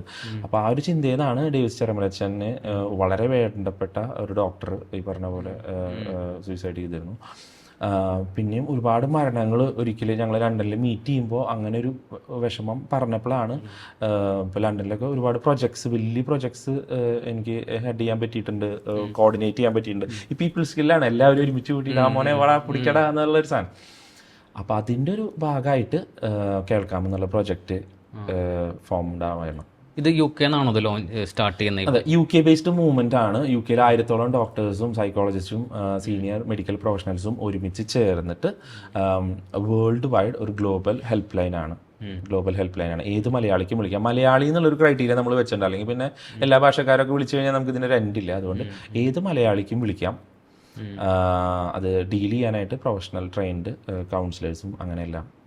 അപ്പോൾ നമ്മളിങ്ങനെ ഒരുപാട് കഥകൾ പറഞ്ഞു. പ്രത്യേകിച്ച് UK-ലേക്കുള്ള മൈഗ്രേഷനും പിന്നെ അവിടെയുള്ള ഒരു വളർച്ചയും അവിടെ വരുന്ന ആളുകളെ എങ്ങനെയാണ് സപ്പോർട്ട് ചെയ്യുന്നതൊക്കെ നമ്മൾ മനസ്സിലായി. ഇതൊരു ട്രാവൽ പ്ലാറ്റ്ഫോം ആണല്ലോ, നമ്മുടെ ട്രാവലിസ്റ്റ് സാൻഡപ്പൻ്റെ കഥ അറിയാമല്ലോ. ഒരുപാട് യാത്ര ചെയ്യുന്ന ആളാണെന്ന് അറിയാം. UK-ൽ നടത്തിയതിൽ ഏറ്റവും ഇൻട്രസ്റ്റിംഗ് ആയി തോന്നിയ ഒരു യാത്ര ഏതായിരിക്കും? വൺ ഓഫ് ദ ബെസ്റ്റ് വേൾഡിലെ ഏറ്റവും ബ്യൂട്ടിഫുൾ ട്രാവൽ ചെയ്യാനുള്ള ഒരു സർക്യൂട്ട് അല്ലെങ്കിൽ ഒരു ഏരിയ എന്ന് പറയുന്നത് NC500, നോർത്ത് കോസ്റ്റ് 500 എന്ന് പറഞ്ഞാൽ UK തന്നെ ഏറ്റവും ബ്യൂട്ടിഫുൾ ആണ്. UK വേൾഡിലെ one of the most beautiful drive ആണ് അത്. വളരെ ഈ ഹെയർ പിൻ റോഡുകളും ഏകദേശം ഒരു 50-60 കിലോമീറ്റർ പ്ലെയിൻ ജെയിംസ് ബോണ്ട് നമ്മുടെ പണ്ടത്തെ സിനിമയിലൊക്കെ കാണുന്ന പോലെ ഹില്ലിന്റെ മൗണ്ടെയിൻസിന്റെ നടുവിൽ കൂടെ ഓടിക്കുന്ന ഒരു ഡ്രൈവാണ് അത്. 512 മൈലോ സംതിങ് ആണ്, 800ഓളം കിലോമീറ്ററിൽ ഒരു സർക്കുലർ ഒരു സംഭവമാണ്. അപ്പോൾ അത് ഒരു സർക്യൂട്ടാണ്. അപ്പോൾ അത് UK ഏറ്റവും ടോപ്പ് മോസ്റ്റ് പോയിന്റിലാണ്. ഇൻവേർനസിൽ സ്റ്റാർട്ട് ചെയ്യും, ജോണോഗ്രറ്റ് ഒക്കെ ചുറ്റി ആന്റി ക്ലോക്ക് വൈസ് ആണ് നോർമൽ റൂട്ട്. കാരണം ഏറ്റവും കൂടുതൽ വെസ്റ്റ് സൈഡിലാണ് ഏറ്റവും കൂടുതൽ ബ്യൂട്ടിഫുൾ ആയിട്ടുള്ള സീനറീസ്. ഈസ്റ്റിലും ഉണ്ട്. അതെനിക്ക് ശരിക്കും ഭയങ്കര ലൈഫ് ചേഞ്ചിങ് എന്നും പറയാം. നമുക്ക് ഒരുപാട് ചിന്തകളൊക്കെ വരുന്ന, ഒരുപാട് എന്താ പറയുക, മനുഷ്യൻ എത്രത്തോളം ചെറുതാണ്. നമ്മളൊക്കെ ഈ 60-70 വർഷം ജീവിച്ച് പോകുന്ന ഒരു യാത്രയാണ്. എത്രയോ പേര് വർഷങ്ങളോളം പോരാടിയിട്ടുള്ളത്. അവിടെ ഇൻഡസ്ട്രിയൽ റെവല്യൂഷൻ നടന്നപ്പോൾ കടൽ തീരത്തേക്ക് എല്ലാവരെയും പറഞ്ഞു വിട്ടു. അവർ വലിയ വലിയ ഫാം ലാൻഡുകൾ ജമ്മിമാർ വാങ്ങിയിട്ട് അവിടെ ഫുള്ള് പശുക്കളെയൊക്കെ മേയാൻ വിട്ടിട്ട് ഇവരൊക്കെ കടൽ തീരത്തോട്ട്, അങ്ങനെ പുവർ ആൾക്കാരെല്ലാം കടൽ തീരത്തോട്ട് മാറ്റി.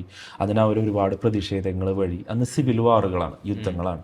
അപ്പം സിവിൽ വാറാണെങ്കിൽ യുദ്ധം ചെയ്ത്, സമരമല്ല, യുദ്ധം ചെയ്തിട്ട് ജയിക്കണം. അപ്പം അങ്ങനെയുള്ള ചരിത്രങ്ങളും അവിടെ ലോക്കൽ ആൾക്കാരുടെ അടുത്തൊക്കെ പോയിരിക്കുമ്പോൾ അവരൊന്നും അധികം യാത്ര ചെയ്തിട്ടുണ്ടാവില്ല, അവരൊന്നും ലണ്ടനിൽ ഇതുവരെ വന്നിട്ടുണ്ടാവില്ല. അപ്പം അങ്ങനെയുള്ള നാട്ടിൻപുറത്തുകാർ, ഇവിടെയാണെങ്കിൽ നാട്ടിൻപുറത്തുകാർ ലോകത്തെല്ലായിടത്തും സെയിം ആണ്. നല്ല അധികം യാത്ര ചെയ്തിട്ടുണ്ടാവില്ല, എന്നാൽ അവരുടെ മനസ്സിലധികം കളങ്കം ഉണ്ടാവില്ല. അപ്പം അങ്ങനെയുള്ള ഒരുപാട് ആൾക്കാരായിട്ട് ഇൻട്രാക്ട് ചെയ്യാനൊക്കെ പറ്റിയിട്ടുണ്ട്. ഇങ്ങനെ ഒരുപാട് പ്രാവശ്യം പോയിട്ടുണ്ട്. പക്ഷെ നോർത്ത് കോസ്റ്റ് 500 NC500 എപ്പോഴും മനസ്സിൽ വലിയൊരു സീനിക്കാണ്. ഭയങ്കര സീനിക് എന്ന് പറഞ്ഞാൽ ബ്ലൂ സ്കൈസ്, മഞ്ഞിൻ്റെ സമയത്താണെങ്കിൽ ഫുൾ സ്നോ, വൈറ്റ് മൗണ്ടെയിൻസിൻ്റെ നടുവിൽ കൂടെയുള്ള ഒരു ഇത്. സമ്മറിൽ പോകണമെങ്കിൽ വളരെ നൈസാണ്, ഭയങ്കര സീനിക്കാണ്, വാട്ടർഫോൾസ് ഉണ്ട്, എല്ലാം ഉണ്ട്. അത് കാറിൽ ആണോ പോകുന്നത് അതോ RVs ആണോ ആൾക്കാർ യൂസ് ചെയ്യുന്ന ഈ സർക്കിൾ? ഓക്കെ, NC500 വേറൊരു ഏറ്റവും നല്ലൊരു ഇൻട്രസ്റ്റിംഗ് ആയിട്ടുള്ള സംഭവം, ഇത് പല രീതിയിൽ എക്സ്പ്ലോർ ചെയ്യാം. എനിക്ക് ആഫ്രിക്ക ട്വിൻ എന്ന് പറഞ്ഞിട്ടൊരു ബൈക്ക് ഉണ്ട്, 1000cc ഡെസേർട്ട് ക്രോസ് ചെയ്യാനുള്ള ബൈക്കാണ്. ഹോണ്ടയുടെ ആഫ്രിക്ക ട്വിൻ. അപ്പോൾ ആഫ്രിക്ക ട്വിൻ ലൈസൻസ് എടുക്കാനൊക്കെ ഭയങ്കര പ്രയാസമാണ് UK. സൂപ്പർ ബൈക്കിൻ്റെ ലൈസൻസ് സൂപ്പർ സ്പോർട്ട് പോലെ 1000cc ആണല്ലോ, അപ്പോൾ അത്രയും ഹെവി ആയിട്ടുള്ള ലൈസൻസ്. അപ്പോൾ ബൈക്ക് പാഷൻ ഉള്ളതുകൊണ്ട് ഒരുപാട് മലയാളികളുണ്ട്, 300ഓളം മലയാളികൾ സൂപ്പർ ബൈക്ക് ഉള്ളവരുണ്ട്. അപ്പോൾ അവരുടെ കൂടെ റൈഡൊക്കെ ഇങ്ങനെ പോകാൻ ഭയങ്കര രസമാണ്. നമ്മൾ തൃശ്ശൂർ നമ്മൾ പിള്ളേരായിട്ട് വാടാനപ്പള്ളി പോവുക, അല്ലെങ്കിൽ അതിരപ്പള്ളി പോകുന്ന പോലെ നമ്മൾക്ക് അങ്ങോട്ട് പോവാണ്. അപ്പോൾ ചേട്ടന്മാരൊക്കെ നിർത്തി ഭയങ്കര തമാശകളും കാര്യങ്ങളൊക്കെ ഭയങ്കര രസം. അപ്പോൾ ഒരു ഓപ്ഷൻ എന്ന് പറയുന്നത് ഈ ബൈക്ക് എടുത്തിട്ട് NC500 800 കിലോമീറ്റർ ഉണ്ട്. വളരെ നൈസ് റോഡായിരിക്കും. പാസിങ് ഓവർടേക്ക് ചെയ്യണമെങ്കിൽ കറക്റ്റ് ഒരു നാരോ റോഡായിരിക്കും. അപ്പോൾ ഓവർടേക്ക് ചെയ്യണമെങ്കിൽ എവറി 100 മീറ്ററിൽ, ഈ 100 കിലോമീറ്റർ എടുക്കണമെങ്കിലും ആ 100 കിലോമീറ്ററിൽ എവറി 100 മീറ്റർ എന്ന് പറഞ്ഞാൽ എന്തോരം പോയിന്റ്സ് ഉണ്ട്. അത്രയും പോയിന്റ്സിൽ പാസിംഗ് പ്ലേസ് എന്ന് പറഞ്ഞിട്ട് ഓവർടേക്ക് ചെയ്യാനായിട്ട് സ്ഥലങ്ങളുണ്ട്. അപ്പോൾ ഓരോരുത്തരും നിർത്തി കൊടുക്കും, ഓവർടേക്ക് ചെയ്യും. അപ്പോൾ അങ്ങനെ അത് ത്രൂ ഔട്ട് ഇതുണ്ട്. ഇപ്പോൾ ത്രൂ ഔട്ട് നെറ്റ്വർക്ക് ആയി. NC500 നമ്മുടെ ആ സ്ഥലത്തിൻ്റെ ഏറ്റവും നല്ല ഹെറിറ്റേജ് കാണിക്കാനുള്ള ഇതാണെന്ന് വെച്ചിട്ട് ഗവൺമെൻറ് രീതിയിൽ NC500 മാർക്കറ്റ് ചെയ്യുകയും പ്രൊമോട്ട് ചെയ്യുകയൊക്കെ ചെയ്തിട്ടുണ്ട്. ഇപ്പോൾ ദൈവത്തിൻ്റെ സ്വന്തം നാട്, കേരള ടൂറിസം എന്നൊക്കെ പറഞ്ഞിട്ട് ചെയ്യുന്നുണ്ടല്ലോ, അതുപോലെ അവിടെയും ചെയ്യുന്നുണ്ട് ഗവൺമെൻറ്. അപ്പോൾ അതുകൊണ്ട് ഇപ്പോൾ ഒരുപാട് ആൾക്കാർ യാത്ര ചെയ്യാനൊക്കെ ചെയ്യുന്നുണ്ട്. കാറിലും എക്സ്പ്ലോർ ചെയ്യാം, ബൈക്കിലും എക്സ്പ്ലോർ ചെയ്യാം. ബൈക്ക് ടോട്ടലി ഡിഫറെൻ്റ് ആണ്. ക്യാമ്പിങ് ചെയ്യാം. നമ്മളവിടെ ഓരോ പോയിന്റിലും എവറി 2 hours ഡ്രൈവ് ചെയ്താൽ നമുക്ക് ഓരോ സ്പോട്ടുകളുണ്ട്. അവിടെ ലോണ്ട്രി ഉണ്ട്, ലോണ്ട്രറ്റ് ഉണ്ട്. അപ്പോൾ എല്ലാ ഡ്രസ്സും കൊണ്ട് അതിലിട്ട് അരമണിക്കൂറിൽ ഫുള്ള് കഴുകി ഉണക്കി ചൂടായിട്ട് കിട്ടും. അപ്പോൾ വിൻ്ററിലെ പോകണമെങ്കിൽ ചൂടുള്ള ഡ്രസ്സ് ഇടാം, അയൺ ചെയ്ത് ചൂടുള്ള ഡ്രസ്സ് ഇല്ല. അങ്ങനെ ഭയങ്കര രസമാണ്. നമ്മളൊരു 5 days കണക്കാക്കണം ഒരു കംപ്ലീറ്റ് ചെയ്യാനായിട്ട്. അതെ, ഹോട്ടൽസ് ഒന്നും അത്ര ഇതല്ല. അപ്പോൾ നമുക്ക് കൂടുതലും ബെഡ് ആൻഡ് ബ്രേക്ക്ഫാസ്റ്റ് അങ്ങനെയുള്ള സംഭവങ്ങളായിരിക്കും കിട്ടുക. അപ്പോൾ നമുക്ക് അവിടെ നല്ലൊരു ബെഡ് ഉണ്ടാവും. ബെഡ് ആൻഡ് ബ്രേക്ക്ഫാസ്റ്റ് എന്ന് പറഞ്ഞാൽ ബ്രേക്ക്ഫാസ്റ്റ് അവരുടെയൊക്കെ നല്ല ദേശീയ ഭക്ഷണം എന്ന് പറഞ്ഞത് എന്താ പറയുക, പോത്തിന്റെ ബ്ലഡ് കട്ടയാക്കിയിട്ട് ആ സംഭവമാണ് കഴിക്കുക. ലോകത്തെല്ലായിടത്തും സെയിം ആണ്. പക്ഷെ നമ്മൾ അവിടെ ആദ്യമായിട്ട് കേൾക്കുമ്പോ ഇത് ബ്ലഡ് ഹാർഡൻ ആയിട്ടുള്ള ഒരു സംഭവമാണ് നമുക്ക് തോന്നും. അപ്പൊ അങ്ങനത്തെ പല പല ഫുഡ്സ് കിട്ടും.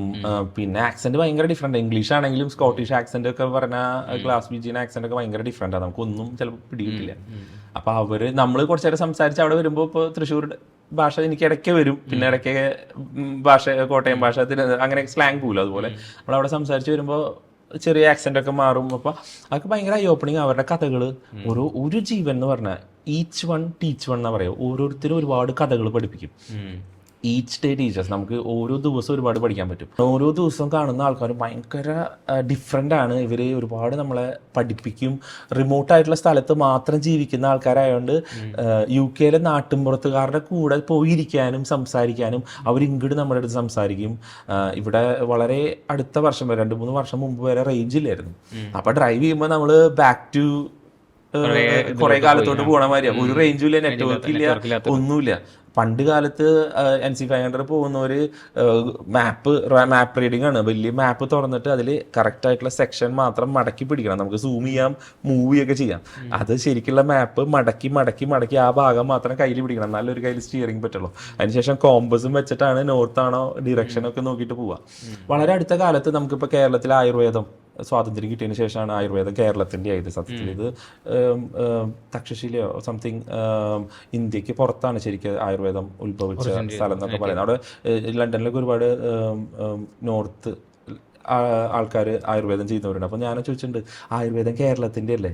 ആയുർവേദം സ്വാതന്ത്ര്യം കിട്ടിയപ്പോൾ പച്ചപ്പും കാര്യമൊക്കെ കാരണം കേരളത്തിൽ കിട്ടിയതാണ്. സത്യത്തിൻ്റെ ഉത്ഭവം കേരളത്തിൽ നിന്നല്ല. അപ്പോൾ എല്ലാ നാട്ടിൻപുറത്തുകാർക്കും ഒരു വായ്മൊഴിയായിട്ട് കാര്യങ്ങൾ പറയും, അവർ സംസാരിക്കും, കേട്ടുകേൾവി കാര്യങ്ങൾ ഉണ്ടാവും, അവരുടെ പാരമ്പര്യമായിട്ട് അറിഞ്ഞിട്ടുള്ളത് ഉണ്ടാവും. അപ്പം അതിൽ കുറേ നമുക്ക് അബ്സോർബ് ചെയ്യാനായിട്ട് പറ്റും, പേഴ്സണൽ ഗ്രോത്തിൽ അത് ചെയ്യാൻ പറ്റും. പിന്നെ നമുക്കൊക്കെ മൈഗ്രേഷൻ എന്ന് പറയുമ്പോൾ ഏറ്റവും ഇമ്പോർട്ടൻ്റ് എന്താ, തിമിംഗലങ്ങളൊക്കെ പ്രജനനത്തിനായിട്ടോ പ്രത്യുൽപാദനത്തിനായിട്ട് ഒരുപാട് മൈഗ്രേറ്റ് ചെയ്യും.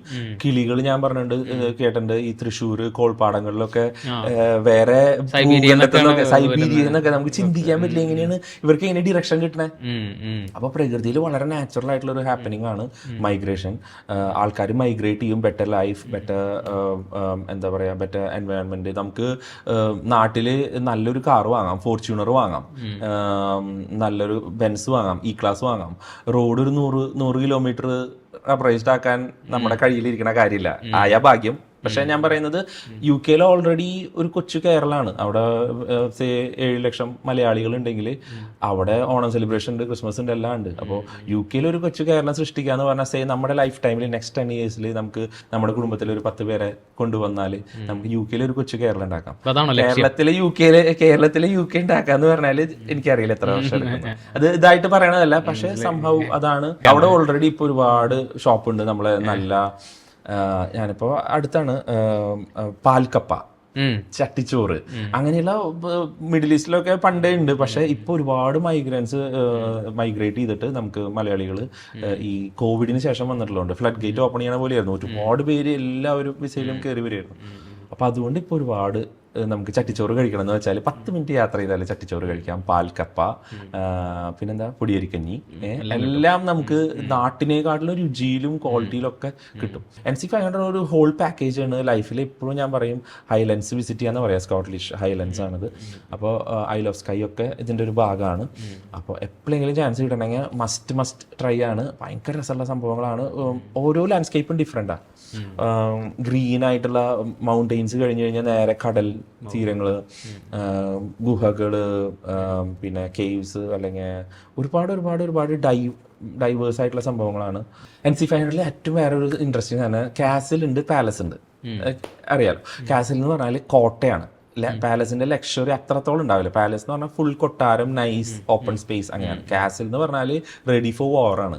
അപ്പോൾ പീരങ്കികൾ ഉണ്ടാവും, ലക്ഷറി ഇത്തിരി സാക്രിഫൈസ് ആവും, ഫുൾ ഭയങ്കര സ്ട്രോങ് ബിൽറ്റ് ആയിരിക്കും. അപ്പൊ ഇങ്ങനെ ഒരു കാസിലാണ് ഡൺറോബിൻ കാസിൽ. ഭയങ്കര ബ്യൂട്ടിഫുൾ ആണ്. ഫ്രഞ്ച് ആയിട്ടുള്ള ഒരു അതിന്റെ സ്റ്റൈലിങ്ങും കാര്യങ്ങളും. ശരിക്കും നമ്മൾ ഒരു 18-ാം നൂറ്റാണ്ടിൽ വീണ്ടും സ്വപ്നത്തിൽ ജനിച്ച പോലെയാണ് അവർ അതേപോലെ പ്രിസർവ് ചെയ്തിരിക്കുക. ഫാൽക്കൺസ് ഫ്ലൈ ചെയ്യും. ഫാൽക്കൺസ് എന്ന് പറഞ്ഞാൽ അത്രയും സ്പീഡിൽ, ഏറ്റവും സ്പീഡിൽ ഫ്ലൈ ചെയ്യുന്ന ബേർഡാണ്. ഫ്ലൈ ചെയ്ത് പീജൻസിനെ അടിച്ചിട്ട് ഭയങ്കര സ്പീഡിലാണ് ഫ്ലൈ ചെയ്യുക. അപ്പൊ അവിടെ ഇപ്പോഴും ട്രെയിൻഡ് ആയിട്ട് അവിടെ അന്ന് ഉണ്ടായിരുന്നതാ 100-150 വർഷം. ആ ട്രെയിനാണ് ആൾ ഇപ്പോഴും ഉണ്ട്. വിസിലടിച്ചാൽ ഫ്ലൈ ചെയ്ത് വരും. പണ്ട് യുദ്ധങ്ങളിൽ മെസ്സേജ് പാസ് ചെയ്യാനായിട്ട് കാലുമ്മ കെട്ടിയിട്ടാ വിടുക. അപ്പൊ അവരൊക്കെ മൈഗ്രേഷന്റെ ഒക്കെ ട്രാവലിങ്ങിന്റെ ഒക്കെ സംഭവങ്ങളാണ്. അപ്പോൾ അങ്ങനെ കാസിലുകൾ ഈ യാത്രയിൽ എല്ലാ മണിക്കൂറിലും ഓരോ കാസിലുകളുണ്ട്. എല്ലാ കാസിലും ഡിഫറെൻ്റ് ആണ്. കുറേ കാസിൽ റൂയിൻസ് ആണ്, ഇടിച്ചു പൊളിച്ചിട്ടിട്ടാണ്. ചിലത് ഇപ്പോഴും അവർ കീപ്പ് ചെയ്തിട്ടുണ്ട്.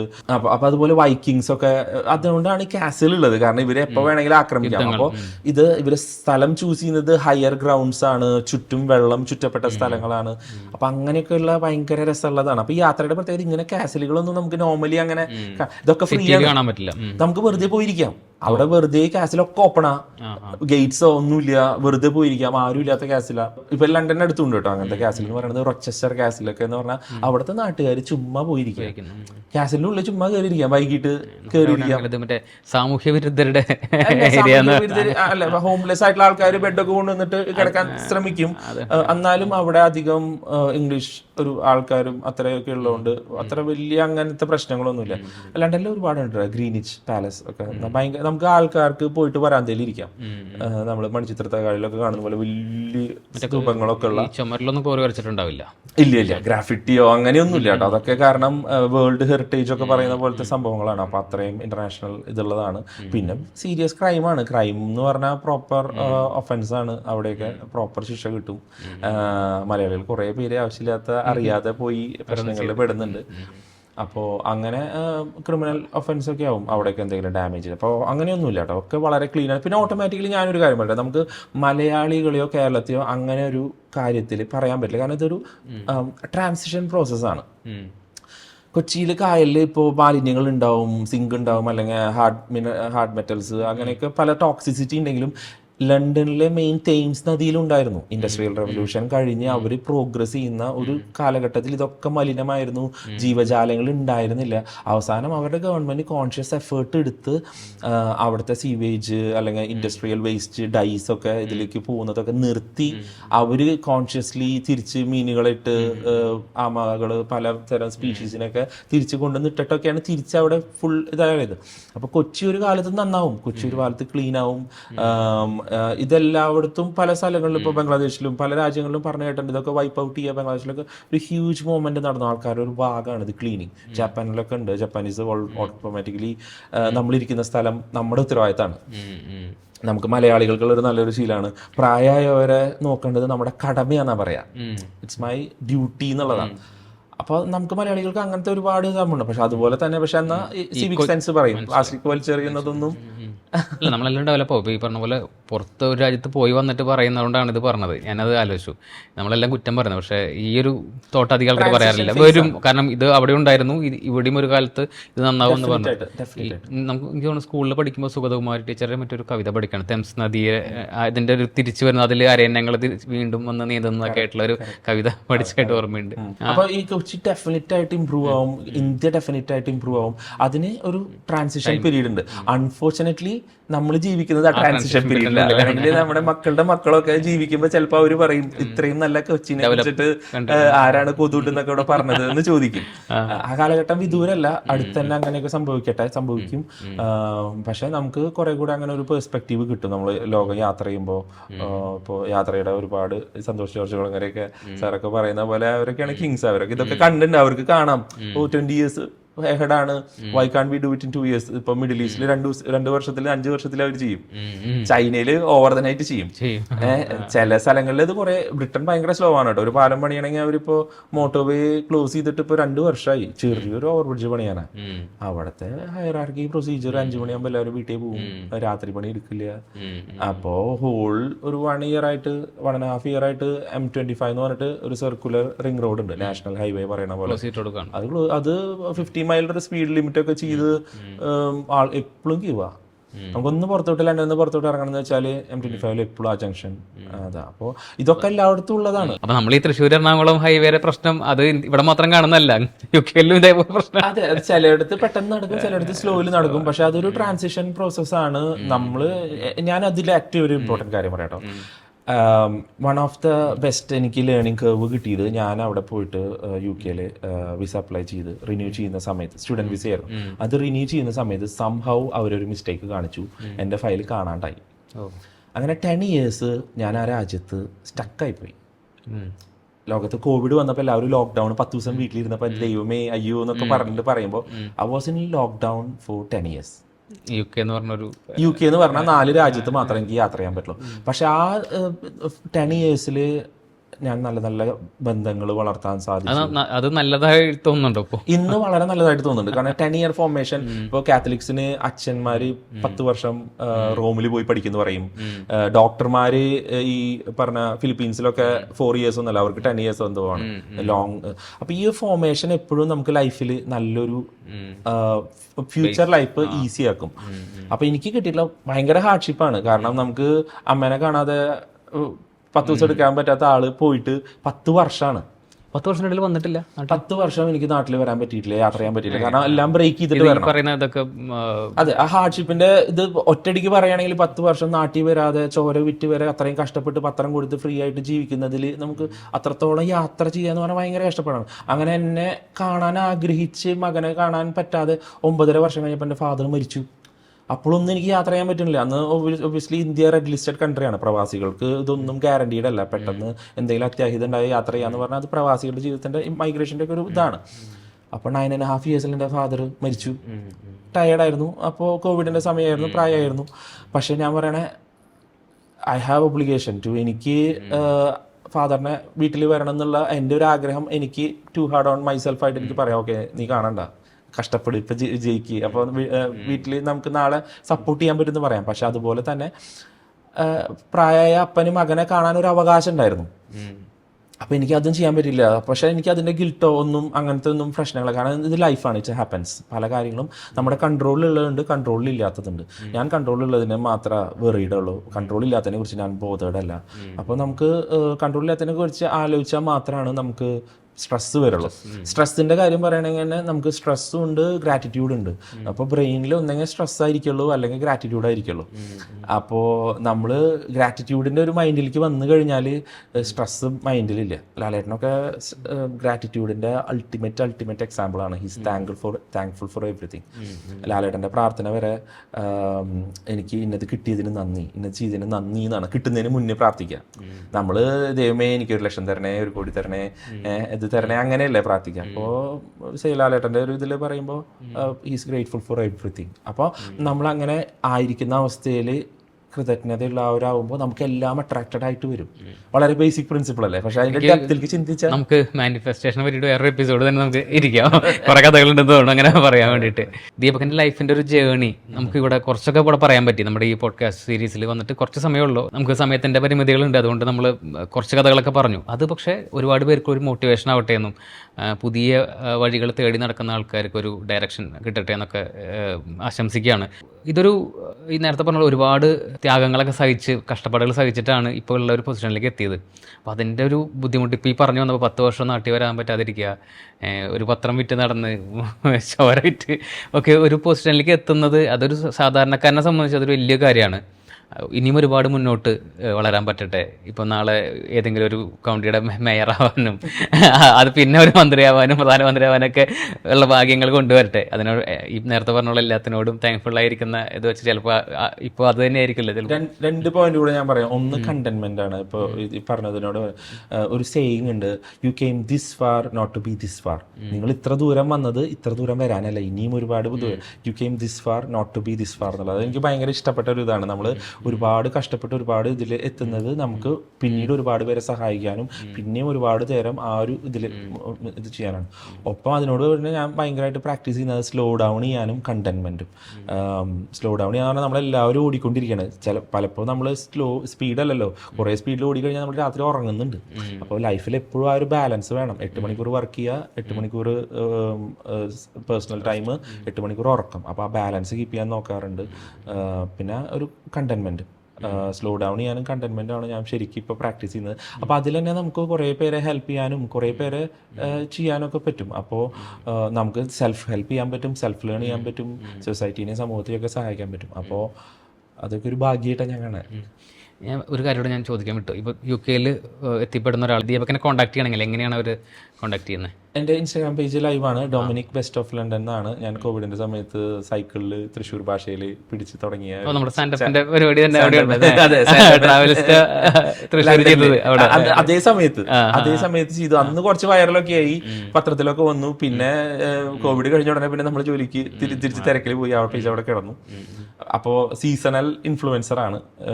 കുറച്ചു കാലം നന്നായി ചെയ്യും, പിന്നെ ലൈഫിന്റെ ഹാർഡ്ഷിപ്പ് വരുമ്പോൾ കുറച്ചു കാലം ബ്രേക്ക് ആകും. കാരണം എനിക്കറിയാം ഇൻഫ്ലുവൻസർ എന്ന് പറഞ്ഞാൽ ഭയങ്കര ഡിമാൻഡിങ് ആണ്. നമ്മളൊരു വീഡിയോ എഡിറ്റ് ചെയ്ത് പോസ്റ്റ് ചെയ്ത് പണി ഭയങ്കരമായിട്ട് ഉള്ളതാണ്. അപ്പോൾ എന്നെ റീച്ച് ചെയ്യാനായിട്ട് ഇൻസ്റ്റാഗ്രാമിൽ റീച്ച് ചെയ്യാം, ഡൊമിനിക് ബെസ്റ്റ് ഓഫ് ലണ്ടൻ. എൻ്റെ യൂട്യൂബ് ചാനലും സെയിം നെയിമാണ്.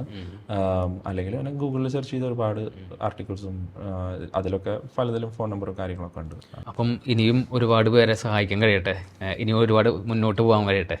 ഇവിടെ വന്നതിൽ ഒരുപാട് സന്തോഷം. നമുക്ക് മലയാളി ആയാലും ഞാൻ ഭയങ്കര പ്രൗഡാണ്. ഇങ്ങനെ ഒരു പോഡ്കാസ്റ്റും വളരെ നന്നായിട്ട് ചെയ്യുന്നുണ്ട്. സ്റ്റാൻഡപ്പിനെ കാണാൻ പറ്റിയില്ല, പക്ഷേ ഞാൻ വളരെ മുമ്പ് മീറ്റ് ചെയ്തിട്ടുണ്ടെന്ന് തോന്നുന്നു. അപ്പോൾ ഇതും ഭയങ്കര ഇൻട്രസ്റ്റിംഗ് ആണ്. കാരണം ട്രാവൽ എന്നുള്ളത് മനുഷ്യന്റെ ജീവിതത്തിന്റെ ഭാഗമാണ്. എല്ലാവരും വണ്ടി എടുക്കുന്നുണ്ട്, ചെറിയ വണ്ടിയിലെ യാത്രയാണെങ്കിലും, ഇപ്പോൾ നോർത്ത് കോസ്റ്റ് 500 അല്ലെങ്കിൽ കൈലാസം അല്ലെങ്കിൽ എവിടെ പോവുകയാണെങ്കിലും ഇതൊക്കെ യാത്രകളാണ്. പക്ഷെ അതിന് റിഫ്ലക്ട് ചെയ്ത് അതിൽ നമുക്ക് ജീവിതത്തിലേക്ക് ഇത്ര കഠിനമായ റോട്ടിൽ വന്നപ്പോൾ നമ്മളിത് ചെയ്തു. ലൈഫിൽ ഇത്ര കഠിനമായ റോഡ് വരുമ്പോൾ നമ്മളിത് ചെയ്യാം. കാരണം മല കയറണമെങ്കിൽ നമുക്കറിയാം, കയറിക്കോട്ട് ആകാശത്തോട്ട് പോകുന്നില്ലല്ലോ, താഴോട്ട് ഇറക്കമുണ്ട്. അപ്പോൾ അതിൻ്റെ ഒരു റിഫ്ലക്ഷനാണ്. ലൈഫിലാണെങ്കിലും കുറേ ഹാർഡ്ഷിപ്പ് വന്നു കഴിഞ്ഞാൽ പിന്നെ ഇറക്കം വരും. അതിൻ്റെ അന്വർത്ഥമായിട്ടുള്ളൊരു വേർഡിംഗ് ആണ് വിത്ത് ഹാർഡ്ഷിപ്പ് കം ഈസ്. ഈ കയറ്റം കയറി കഴിഞ്ഞാൽ പിന്നെയുള്ളതിന് ഇറക്കാണ്, വളരെ ഈസി ആയിരിക്കും. അപ്പോൾ ആ റിഫ്ലക്ഷൻ എപ്പോഴും ഭയങ്കരമായിട്ട് ഹെൽപ്പ് ചെയ്യും. പിന്നെ വേറൊരു കാര്യം, യാത്രകളെ സ്നേഹിക്കുന്നവരായോട് ഒരു പെർസ്പെക്റ്റീവ് പറയാണ്. ഞാൻ ഹൈപ്പർ ആക്റ്റീവാണ്. ADHD ഉള്ളവർക്കൊക്കെ യാത്ര ചെയ്യുമ്പോൾ ബ്രെയിൻ സ്റ്റിമുലേഷൻ കിട്ടും. സൈഡിലുള്ള ഈ ടണൽ വിഷനായിട്ട് നേരെ യാത്ര ചെയ്യുമ്പോൾ സൈഡിൽ എല്ലാ സാധനങ്ങളും, മരങ്ങളൊക്കെ ഓടിപ്പോവല്ലേ, മരം ഓടിപ്പോവും, ബിൽഡിംഗ് ഓടിപ്പോവും. അങ്ങനെയുള്ളത് പെരിഫറൽ വിഷനിൽ വരുന്നത് ബ്രെയിനിന് ഭയങ്കര ഉത്തേജകമാണ്. അപ്പോൾ അതുകൊണ്ടാണ് ആൾക്കാരൊക്കെ ഡ്രൈവ് പോവാന്ന് പറയുമ്പോൾ ഡ്രൈവ് എൻജോയ് ചെയ്യുന്ന ആൾക്കാർക്ക് പലർക്കും അറിയില്ല അത് അതിൻ്റെ ഒരു എന്തുകൊണ്ടാണെന്ന് അറിയില്ല. അവർ റിലാക്സ്ഡ് ആവണമെന്ന് അറിയാം. കാരണം അവർക്ക് നേരെ നോക്കി വണ്ടി ഓടിക്കുമ്പോൾ സൈഡിൽ അവരുടെ ചുറ്റും മരങ്ങൾ ഓടിപ്പോവും, ബിൽഡിങ്സ് ഓടിപ്പോവും, ആൾക്കാർ ഓടിപ്പോവും, കാറുകൾ ഓടിപ്പോവും. അപ്പോൾ അത് ബ്രെയിനിനെ പ്രോസസ്സ് ചെയ്യുമ്പോൾ ഈ ഭയങ്കര ഒരു ഈസ് കൊടുക്കും. അത് എനിക്ക് ഭയങ്കരമായിട്ട് ഹെൽപ്പ് ചെയ്തിട്ടുണ്ട്. എനിക്ക് തോന്നുന്നു ഇനി വരുമ്പോൾ മാനിഫെസ്റ്റേഷനെ പറ്റിയിട്ട് നമുക്കൊരു എപ്പിസോഡ് ചെയ്യാം അല്ലേ? ശരി, അപ്പോൾ വന്നതിൽ ഒരുപാട് സന്തോഷം. ഭാഗ്യമാണ്. ഞാൻ മാനിഫെസ്റ്റേഷൻ്റെ ഒരു വേർഡ് പറയാം. ഇത് ഒരുപാട് ആഗ്രഹിച്ച് ഞാനിപ്പോൾ പഠിക്കാനെന്ന്, ഇത് ഫുൾ മാനിഫെസ്റ്റേഷൻ ആണ്. അലോഷ്യസ് കോളേജിൽ നിന്ന് ഞാൻ പാസ് ഔട്ട് ആകുമ്പോൾ 4 സപ്ലി ഉണ്ടായിരുന്നു. NCCയുടെ 13 മാർക്കും പിന്നെ 2 മാർക്ക് മോഡറേഷനും കിട്ടിയിട്ടാണ് ഞാൻ പാസ്സായിട്ടുള്ളത്. അപ്പോൾ ഒട്ടും സ്റ്റുഡിയസ് ഒന്നുമല്ല. ലണ്ടനിൽ പോയി MBA പഠിക്കുമ്പോൾ 12 പ്രാവശ്യം തോറ്റ് 13ാമത്തെ പ്രാവശ്യമാണ് പാസ്സായത്. എന്നാൽ എനിക്ക് വാശി ഉണ്ടായിരുന്നു, വാല്യൂ ഉണ്ടായിരുന്നു. ഒരു പ്രാവശ്യം പോലും ഞാൻ പുറത്ത് കൊടുത്തിട്ട് അസൈൻമെന്റ് ചെയ്യില്ല. 3000 രൂപയ്ക്ക് 10 ലക്ഷത്തിന് പഠിക്കാൻ പോയ ആൾക്ക് 3000 രൂപ കൊടുത്ത് അസൈൻമെന്റ് ചെയ്ത് കിട്ടാൻ കോൾസ് വരും. പക്ഷെ അത് ചെയ്തില്ല. 12 പ്രാവശ്യം തോറ്റിട്ടും ഞാൻ സ്വന്തമായിട്ടാണ് എഴുതി പാസ്സായത്. അപ്പോൾ അതിന്റെ വാല്യൂ നമുക്ക് ജോലിക്ക് അപ്ലൈ ചെയ്യുമ്പോൾ കിട്ടി.